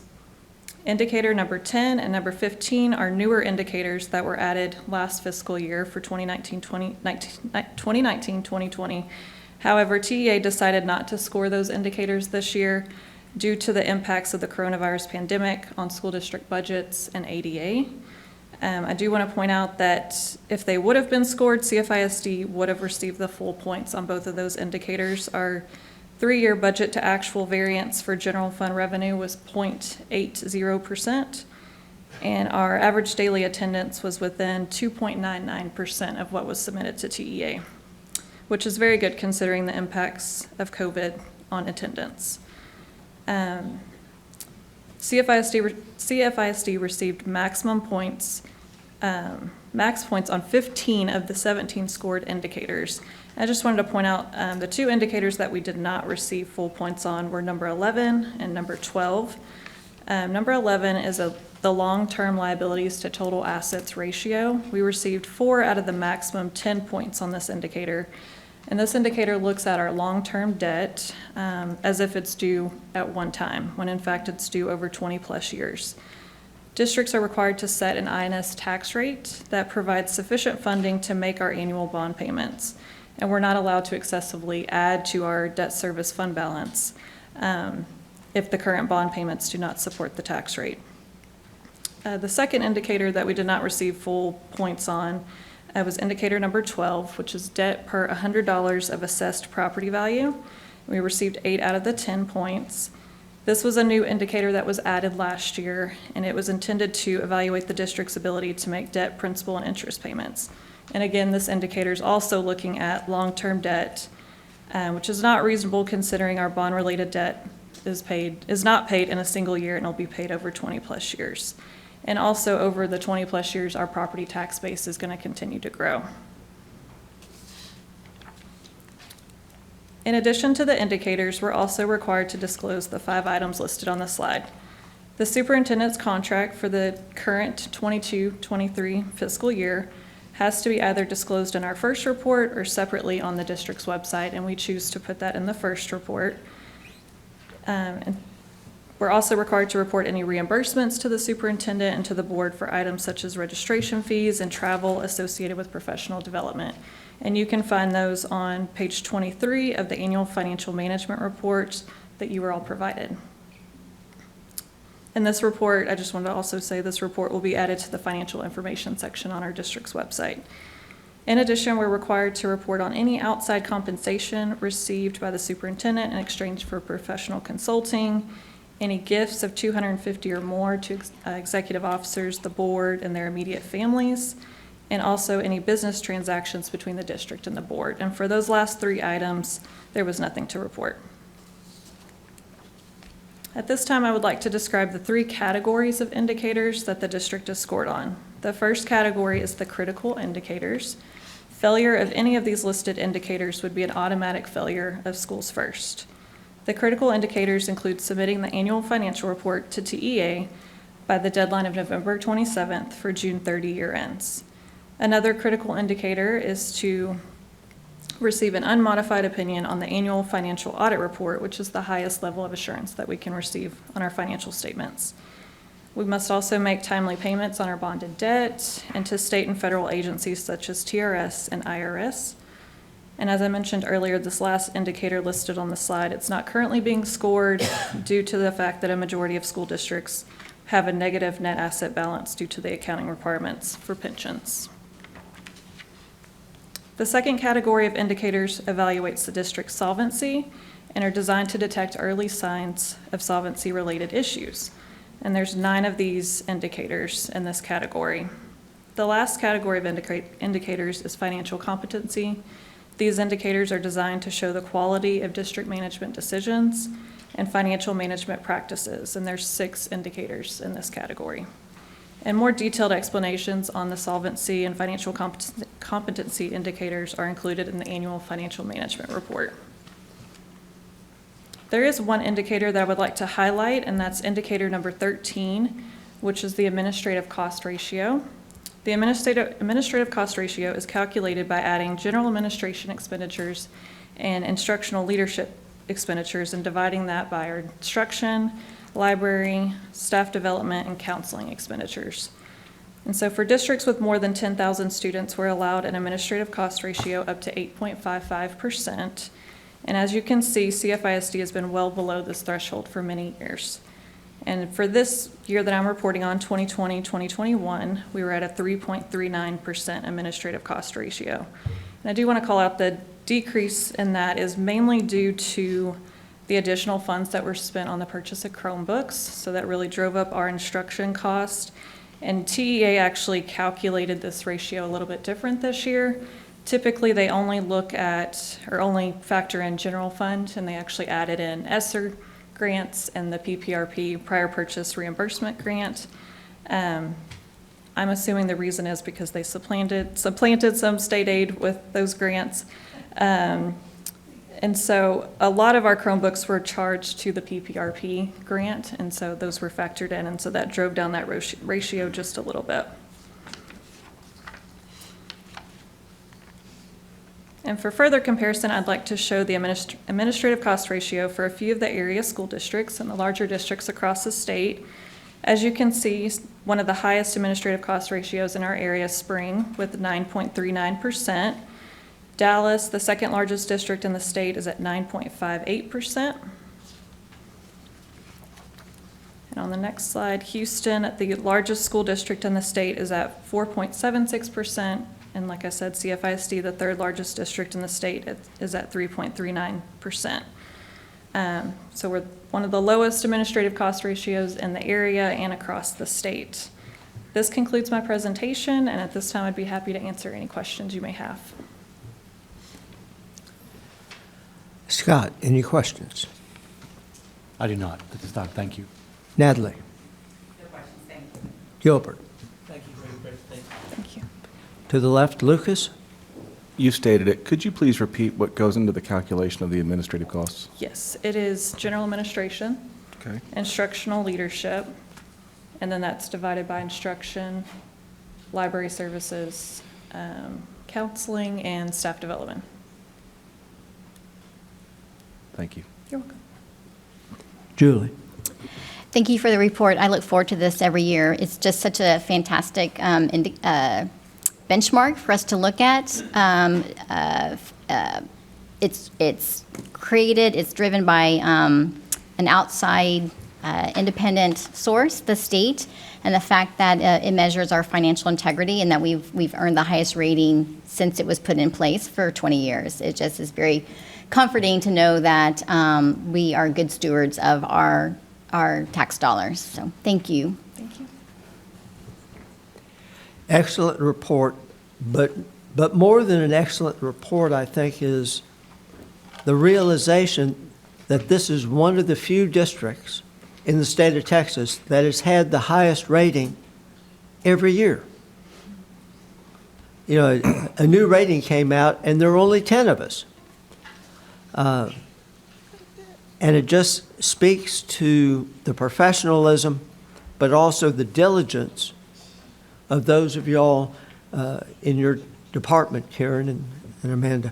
I would point out that I appreciate that y'all went back and took a look at the questions that I asked year after year, and you went ahead and built them into your presentation. You know, it saves me some voice, but it means I have to come up with original questions. And as I said, I haven't had an original thought in a really long time period. Good presentation. I would point out for the viewing audience, we did talk about the pension matter when that pronouncement came out and changed. And we predicted what the impact would be on our district, but throughout the state of Texas. And it is there, but it means you're no longer being given a meaningful analysis by taking a look at the whole that you normally would for a business entity. So it gives you a skewed answer. And I do think it's appropriate that the state of Texas does not evaluate that factor because it's not particularly meaningful anymore. The one question that I always ask is, even though we did not have a perfect rating, at the end of the day, do all the indicators show that we have the ability to pay all of our current liabilities, but also all of our long-term liabilities? Yes, sir. Excellent. That's really the point of the exercise. We have to answer that question. Thank you ever so much. All right, thank you.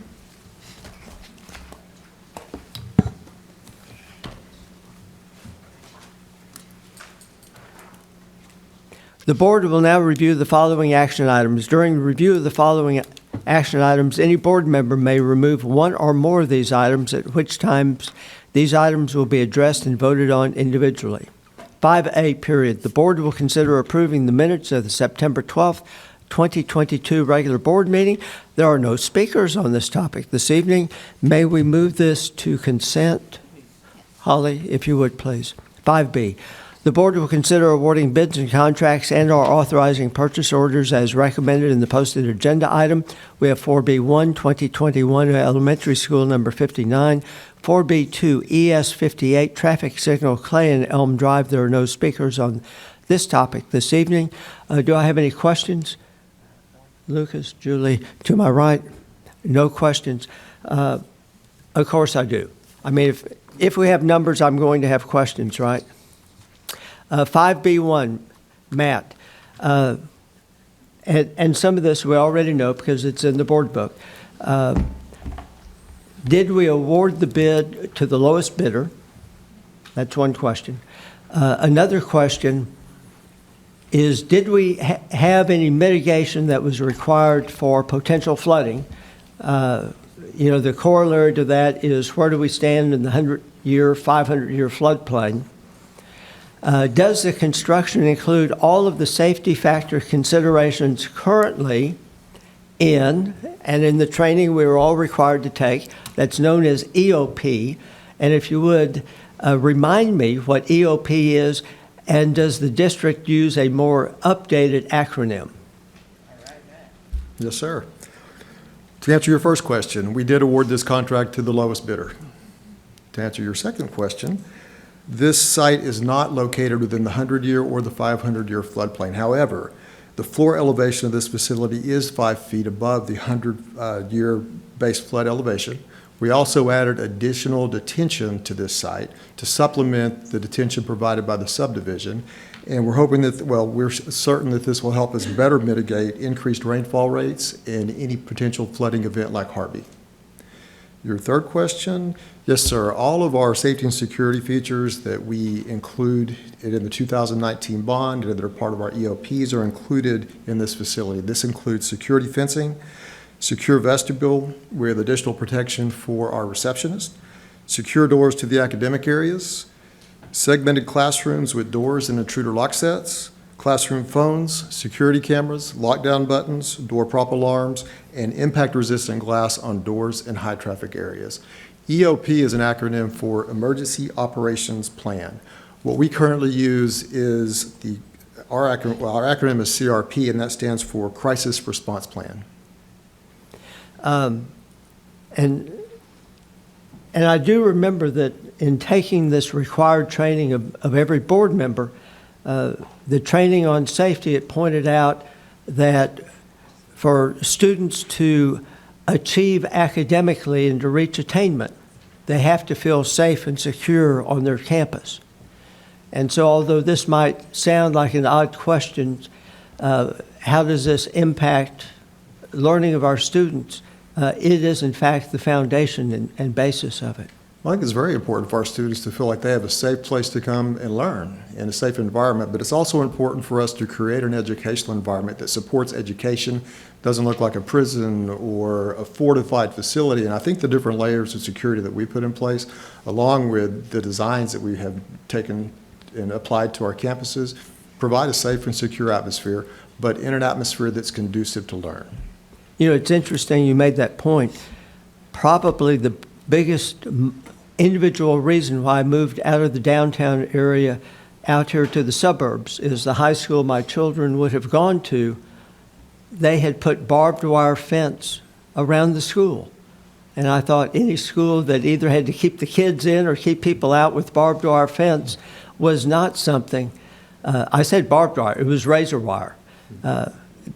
That was not a district, no matter how good it was at the time, that I wanted my children to be a part of. Dr. Henry, you look like you were moving your hand toward the microphone. No, I just, I would commend Terry Greer a few years ago when he arrived as superintendent. He took all of that down. He knew that wasn't what a school needed to look like. So we have the beautiful, what's it called, wrought iron? Ornamental fencing. Ornamental iron fencing, yes. It really dresses up. It does. It makes the facilities look really good. And provides safe. yes, sir. And then another question. You want us to approve a contract for a traffic signal light at Clay and Elm Road. Why is this our responsibility?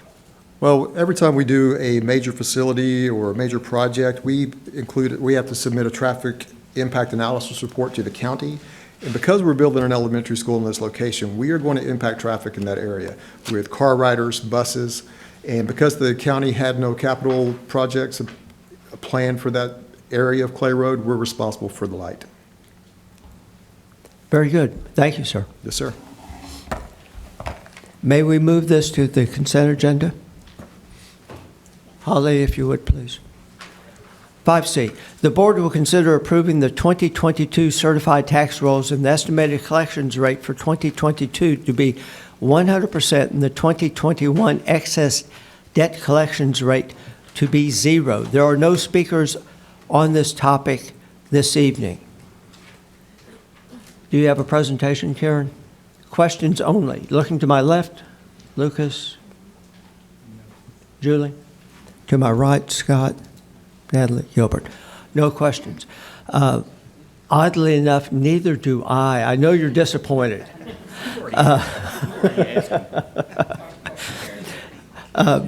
Move this to the consent agenda.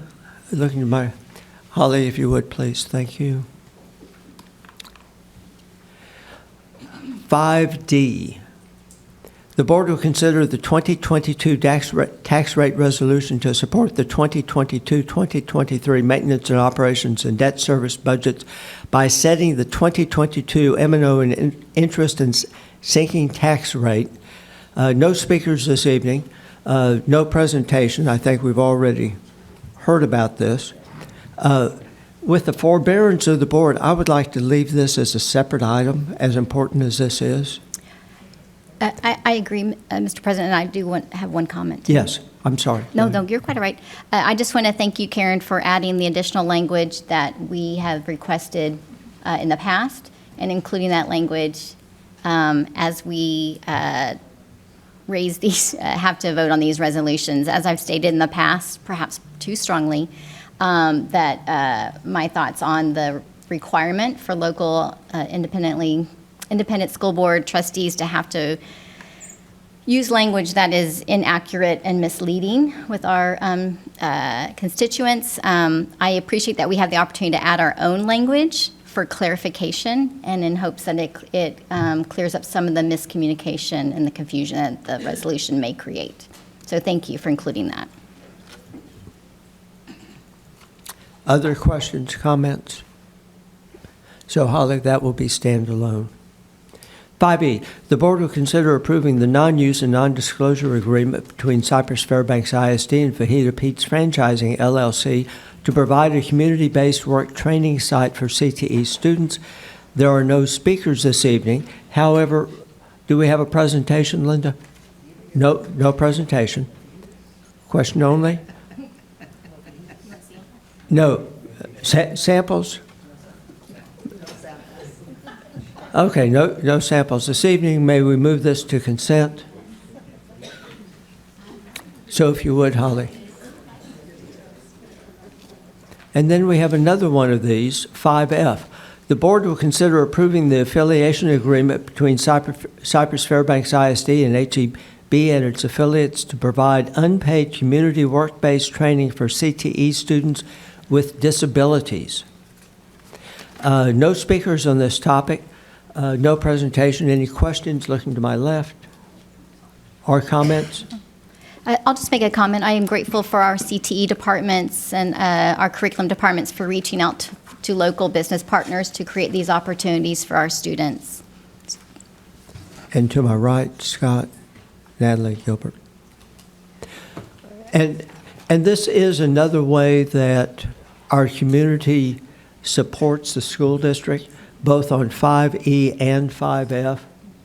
These are very important, even though they might not show up in the communications presentation. This also is part of community support.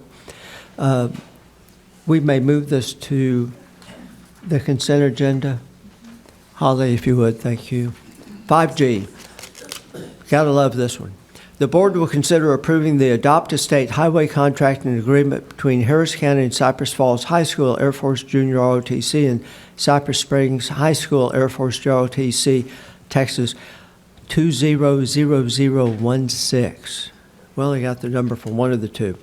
There are no speakers on this topic this evening. There is no presentation. Do we have questions or comments? Looking to my right, looking to my left. None. I would make the one observation. I'm very proud of these two units doing this, but I'm sure all appropriate care will be taken for safety and security for our students. May we move this to the consent agenda? Holly, if you would, thank you. 5H, the board will consider approving the shared service agreement arrangement between Cypress-Fairbanks ISD and Lone Star College. Once again, there are no speakers this evening on this topic. There is no presentation. Any questions, Lucas or Julie? To my right, Scott, Natalie, Gilbert. None. May we move this to consent? And to the left, may we move it to consent? Holly, if you would, thank you. 5I, the board will consider approving on first reading additions, revisions, or deletions to district policies. 5I1, FEA local attendance, compulsory attendance, revised. 5I2, FEC local attendance, attendance for credit, revised. There are no speakers on this topic this evening, and there is no presentation. Questions or comments? Looking to my right, looking to my left. May we move this to consent? Holly, if you would, please move 5I to consent. 5J, the board will consider approving on second reading additions, revisions, or deletions to district policies. We have 4D on here. I presume this should be 5J. Or is it 4D appropriate? That would be council. Okay, 5J. 5J1, DMA local professional development and required staff development, add. 5J2, DP local personnel policy, revise. 5J3, FFBA local crisis intervention trauma-informed care, revise. 5J4, FFG local student welfare, child abuse, and neglect, revise. We have questions only this evening. No presentation. Looking to the left, to the right. I would make a comment that this actually came up on part of our required trustee training, which is item 5J3. Instead of 4D3, I guess it should be 5J3. Roy is not here this evening. I have some questions. Mark, do you just want me to save those questions until Monday? Anybody want to speak for Roy? I think Dr. Is Glenda here? Big shoes. Okay, I can probably answer them. okay.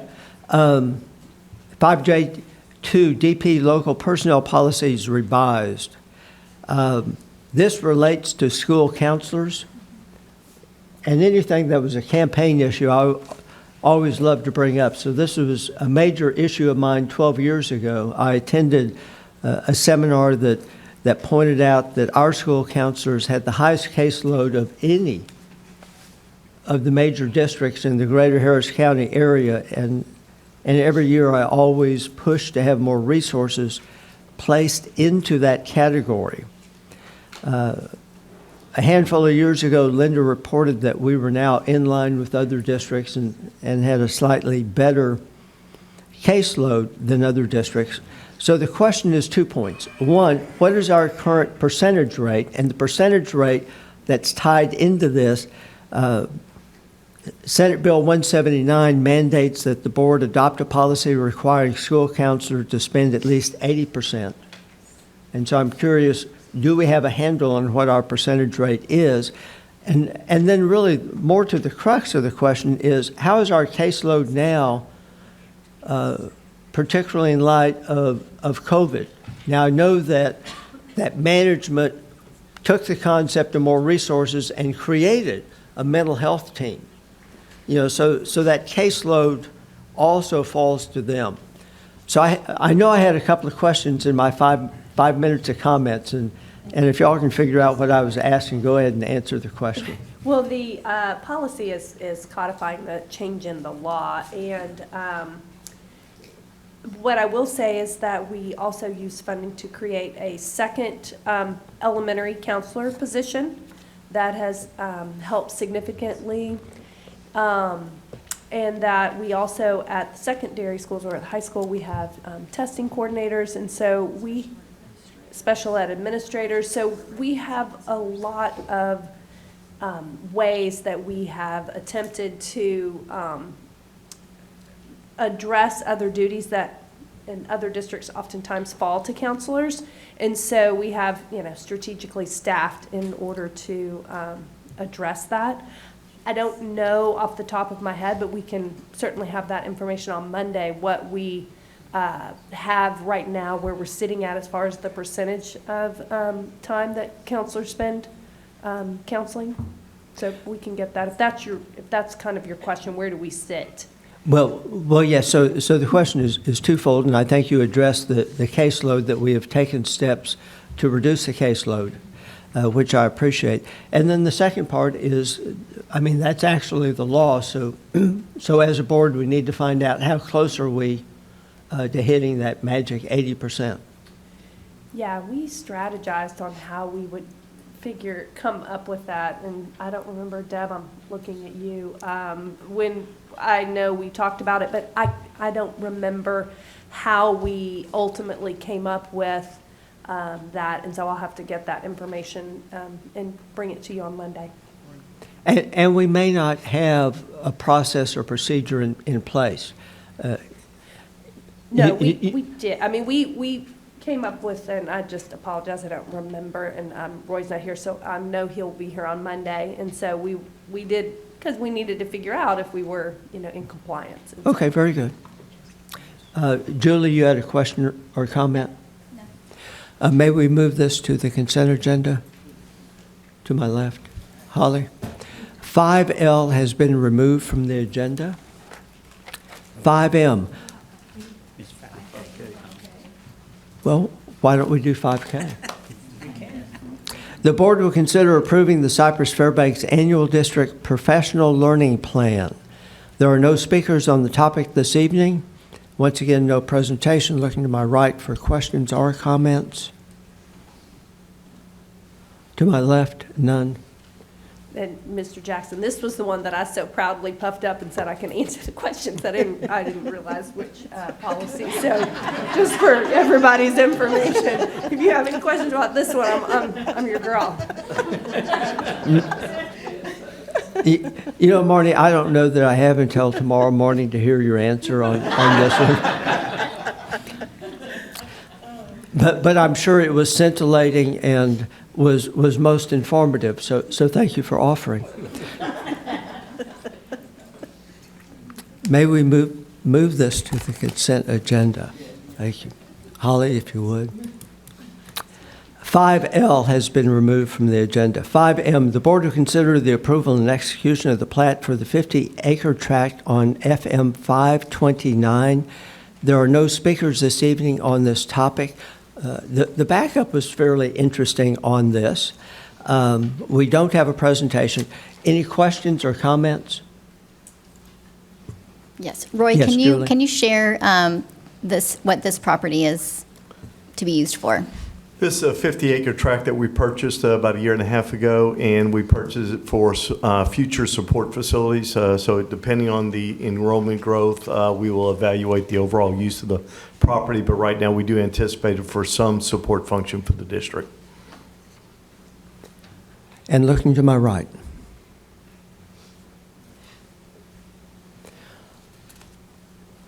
So may we move this to consent? Holly? And since I'm starting to get tongue-tied, Julie, how about if you handle 5N? 5N, the board will consider awarding bids and contracts and/or authorizing purchase orders as recommended in the posted agenda item.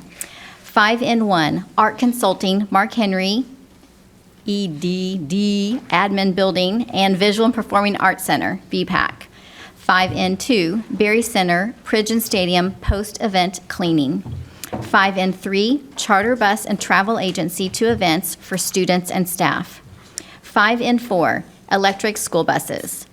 5N5, Grease Trap, Sand, Oil, Solids, Interceptor, Line Cleaning. 5N6, Medicaid and Student and Health-Related Billing Services. 5N7, Pharmacy Technician and CPR Certification Programs. 5N8, Tyler Technologies Incorporated Agreement. There are no speakers this evening, and it's questions only. Oops. Looking to my right, Scott, Natalie, Gilbert. To my left, Lucas. Yeah, I'm curious. So 5N1, art consulting, can we just have a little definition about what that means?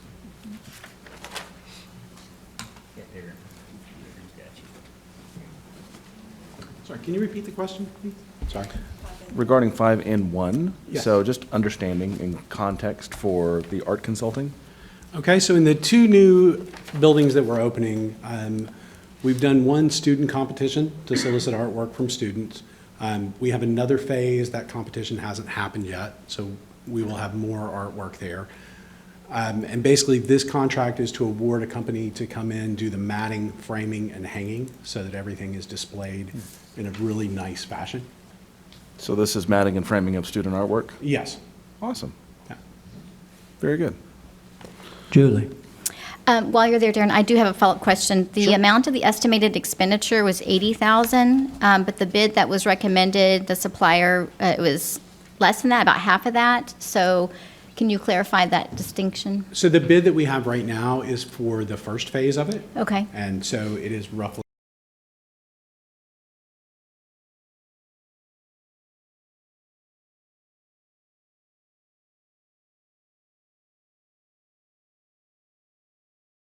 half. Okay.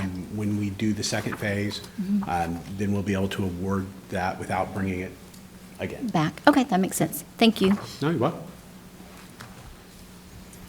Mr. President, I have other questions on other items too. Is that okay? Same. Please. Oh, well, go ahead, do your other ones.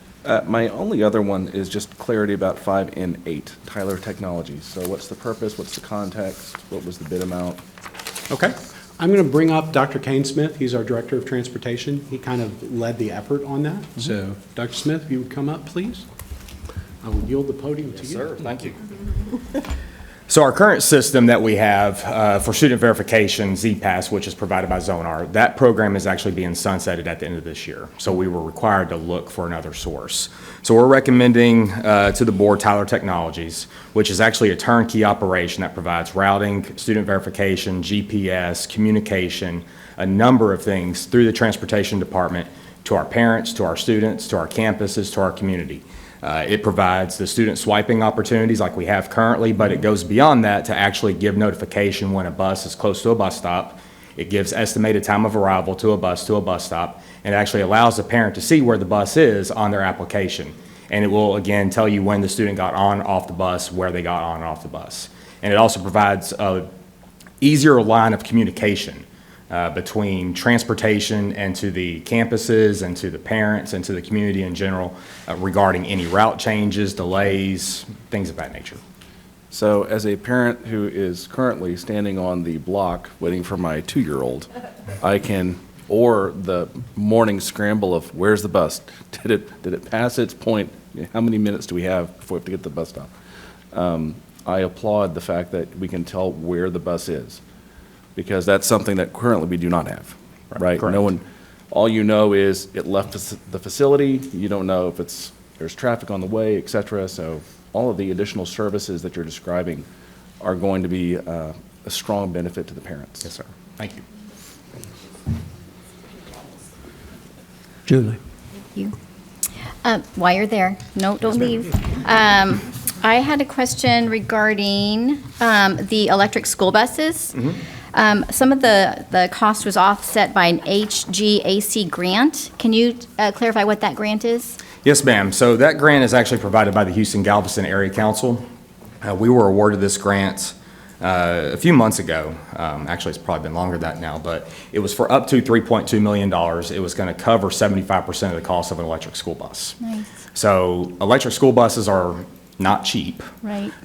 So with the 75% coverage, we're actually going to be paying about $117,500 per electric school bus. So that makes it a lot more cost advantageous for us. And what was the other thing I was going to say? I'm sorry. I think Okay, that that's was it. okay. And is there a limit to the number? So it's just a dollar amount, or Yes, ma'am. are we Yeah. maximizing the grant with our 10 buses? So 10 was the max that they were going to provide Okay, us. okay, Yes, good. ma'am. Okay. Are there any additional costs associated with purchasing these 10 electric buses? So we're actually going to be included in the quote is purchasing the pedestals to actually charge the electric school buses Okay. at Transportation Center number 6, which is under construction next to Cy Woods High School. Mhm. We actually have the conduit and the lines going out to the stalls where the buses will park. So the electricity is being provided, so all that needs to be placed are the pedestals to pedestals. actually charge the buses. Okay, great. Are there potential cost savings associated with purchasing these 10 electric buses over, say, if we purchased 10 more propane-powered buses? Well, based on the last grant, based on this grant and the last quotes, we're actually paying about $10,000 less per bus than we did on the propane buses. And the great thing about electric school buses is we're not dealing with the volatility of fuel prices. We're not having to fuel the vehicles. We're plugging in them, charging them. They have a range of about 120 miles, which works great for us because our routes average about 80 miles a day.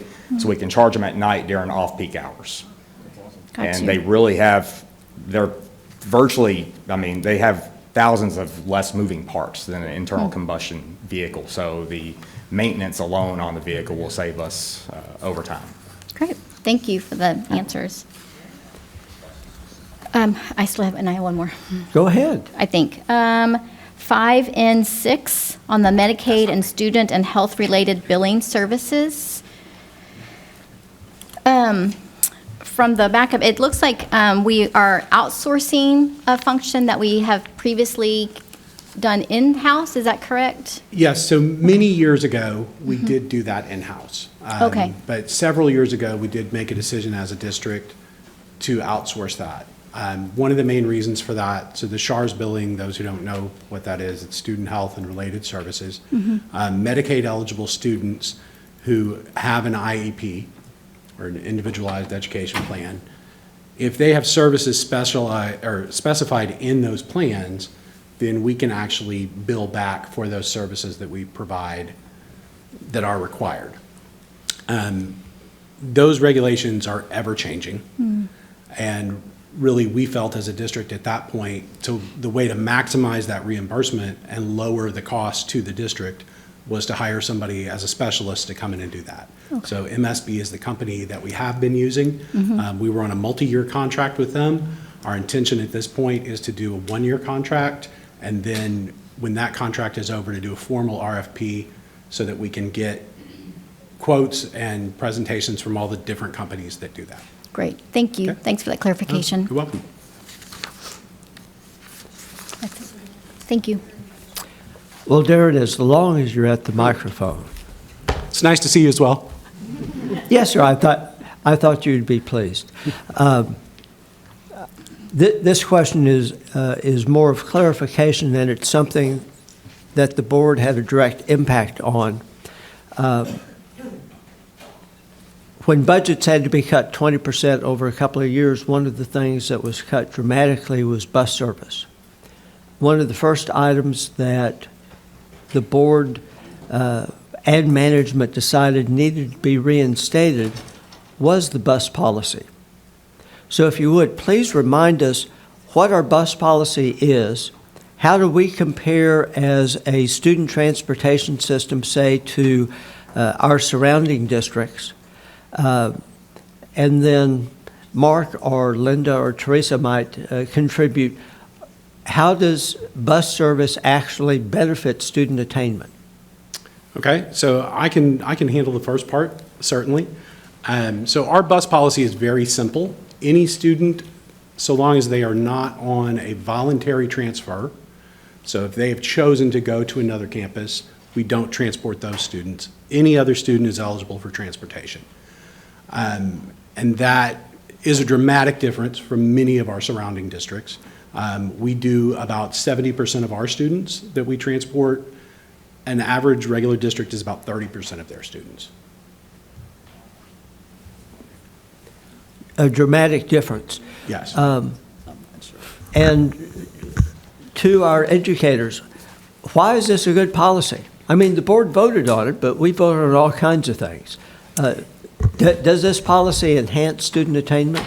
Absolutely. We can get our students to school and teach them. That's what we're wanting to do. So being able to transport as many as we possibly can is ensuring that they're getting to school and they're getting to school, they're on time, they're getting safely to school, and we're able to teach them. It also allows us, we can provide after-school programs and still bus kids, so we're running buses dawn till dusk, wouldn't you say? Dr. Smith? Yeah. So it adds a lot, and we know that, and again, Kane, you might be able to answer this. Come on up. We transport more students every day than HISD, Katy, and Klein, or something like that combined. Yes, sir. We're transporting this year about 83,500 students on 651 buses, which is more than Dallas ISD and Houston ISD combined, plus another, I think, 20,000.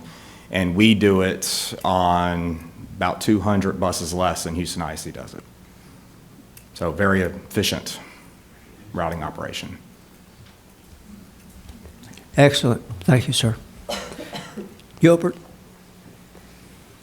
Yes, for the pharmacy, for N7, for someone who seems to be getting older as myself and keeps going to the pharmacy more often than I would like, can you delve into the program just slightly and let us know what's going on with the program in short?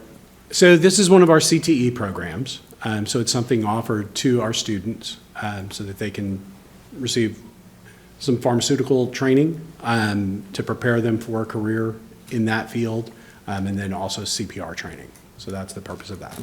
Is this offered at all the schools or just Broughton? That is a great question, Dr. We do Smith. offer this at all of our schools, and these are certifications our kids can leave with, our students can leave with. So the hiring signs that I see behind my house at CBS, they can actually go over there and hire on as a technician and stuff? Yes, with their certification, they can. Outstanding. That's great to hear and stuff. So just wondering, I keep seeing these hiring signs, and I was just wondering what the district's doing for it, and there you go. Thank you, Linda. We haven't gave you a chance to speak too much today, so. It's been nice. Thank you. You're welcome. May we move this to consent, looking to the right, to the left? Holly, thank you. 5O, the board will consider approving the interlocal government agreement between Harris County Mud District 396, Harris County Mud District 397, and Cypress-Fairbanks ISD for funding to purchase and install playground equipment and Swinkie Elementary School, and authorize the superintendent or designee to negotiate the final terms and execute all related documents. We may talk about this in closed session if any board member feels the need. We did have nice backup in the board book. Let me look to the right. Do you have any open questions, or do you have an interest in taking this to closed session? Scott? Natalie? Gilbert? To my left, Lucas? Julie? How does the board feel about moving this to the consent agenda? Holly, if you would. Mr. President, just one little note. We have such great cooperation from the MUDs and Cypher ISD. They contribute so much to our campuses. So we have honored some of our MUDs at these meetings before, and certainly I would think it would be great to recognize these good folks for their contributions also at some point. Well, and that's a good point. These are not the first MUDs that have stepped up to help with playground equipment, and the cost is fairly consequential as well. But more than that is the fact that other locally elected officials see the value in reaching out and working together with other locally elected officials. And it also ties into the message of earlier about community support. Yes, sir, you were going to say? Mark, you were going to say something else? No, sir. Okay, very good.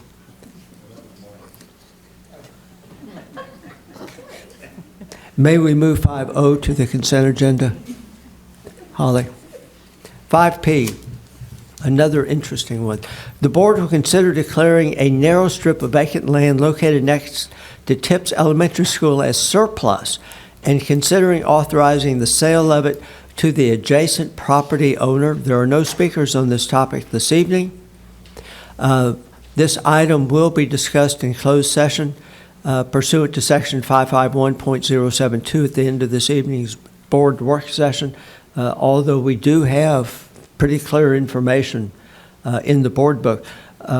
Marty, do we need to take it to closed session? No, it's just if you want to take it into closed session. It's a, and Roy worked with Centerpoint. It is a pretty straightforward situation. Roy can just tell you a little bit about it if that would help. I'll be glad to. There's an adjacent property owner that purchased a tract of land that was supposedly promised an easement from the Mud District, and that Mud District did not grant that easement to them, so they have no way of getting power to their site. The owner of the property has kids in our schools, and he's been spending lots of money on diesel generators, and they came forward to us and asked to see if we could help them. And looking at the property that we have there, we will not be using that property for anything else, so there's no future impact whatsoever to the district in terms of site development in the back area of the Tips Elementary School site. And so Centerpoint was asking for an easement, but we looked at it and there's really no benefit to us burdening the strip of land with an easement, but we do have the ability under the local government code, because it's a strip of land to an adjacent landowner, to sell the small strip for fair market value. So that ended up being what was in the best interest of the district, that also allowed us to assist the adjacent landowner. And upon y'all's approval, we'll move forward with getting an appraisal, and then we would work out a sales agreement with the owner to sell the property for the appraised value. So back to the board. Do you want to take this up in closed session? May we leave this as a separate agenda item? Holly, so if you would, it's a separate agenda item.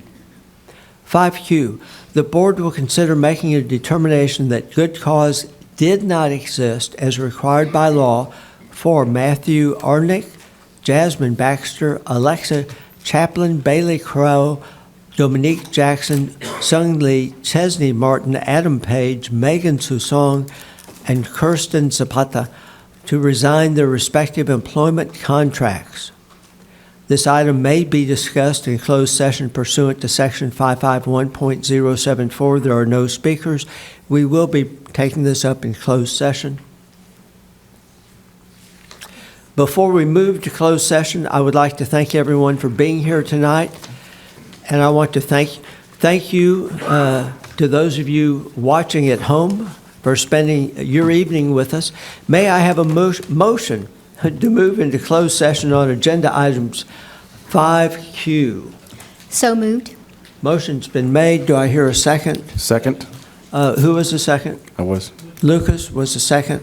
Motion's been made and seconded. Thank you. We are now adjourning to closed session. We will not reconvene in open session this evening other than to come out to say we're going home. But if y'all want to wait and see us come out and say we're going home, you are more than welcome to do so. We do have officers here for that.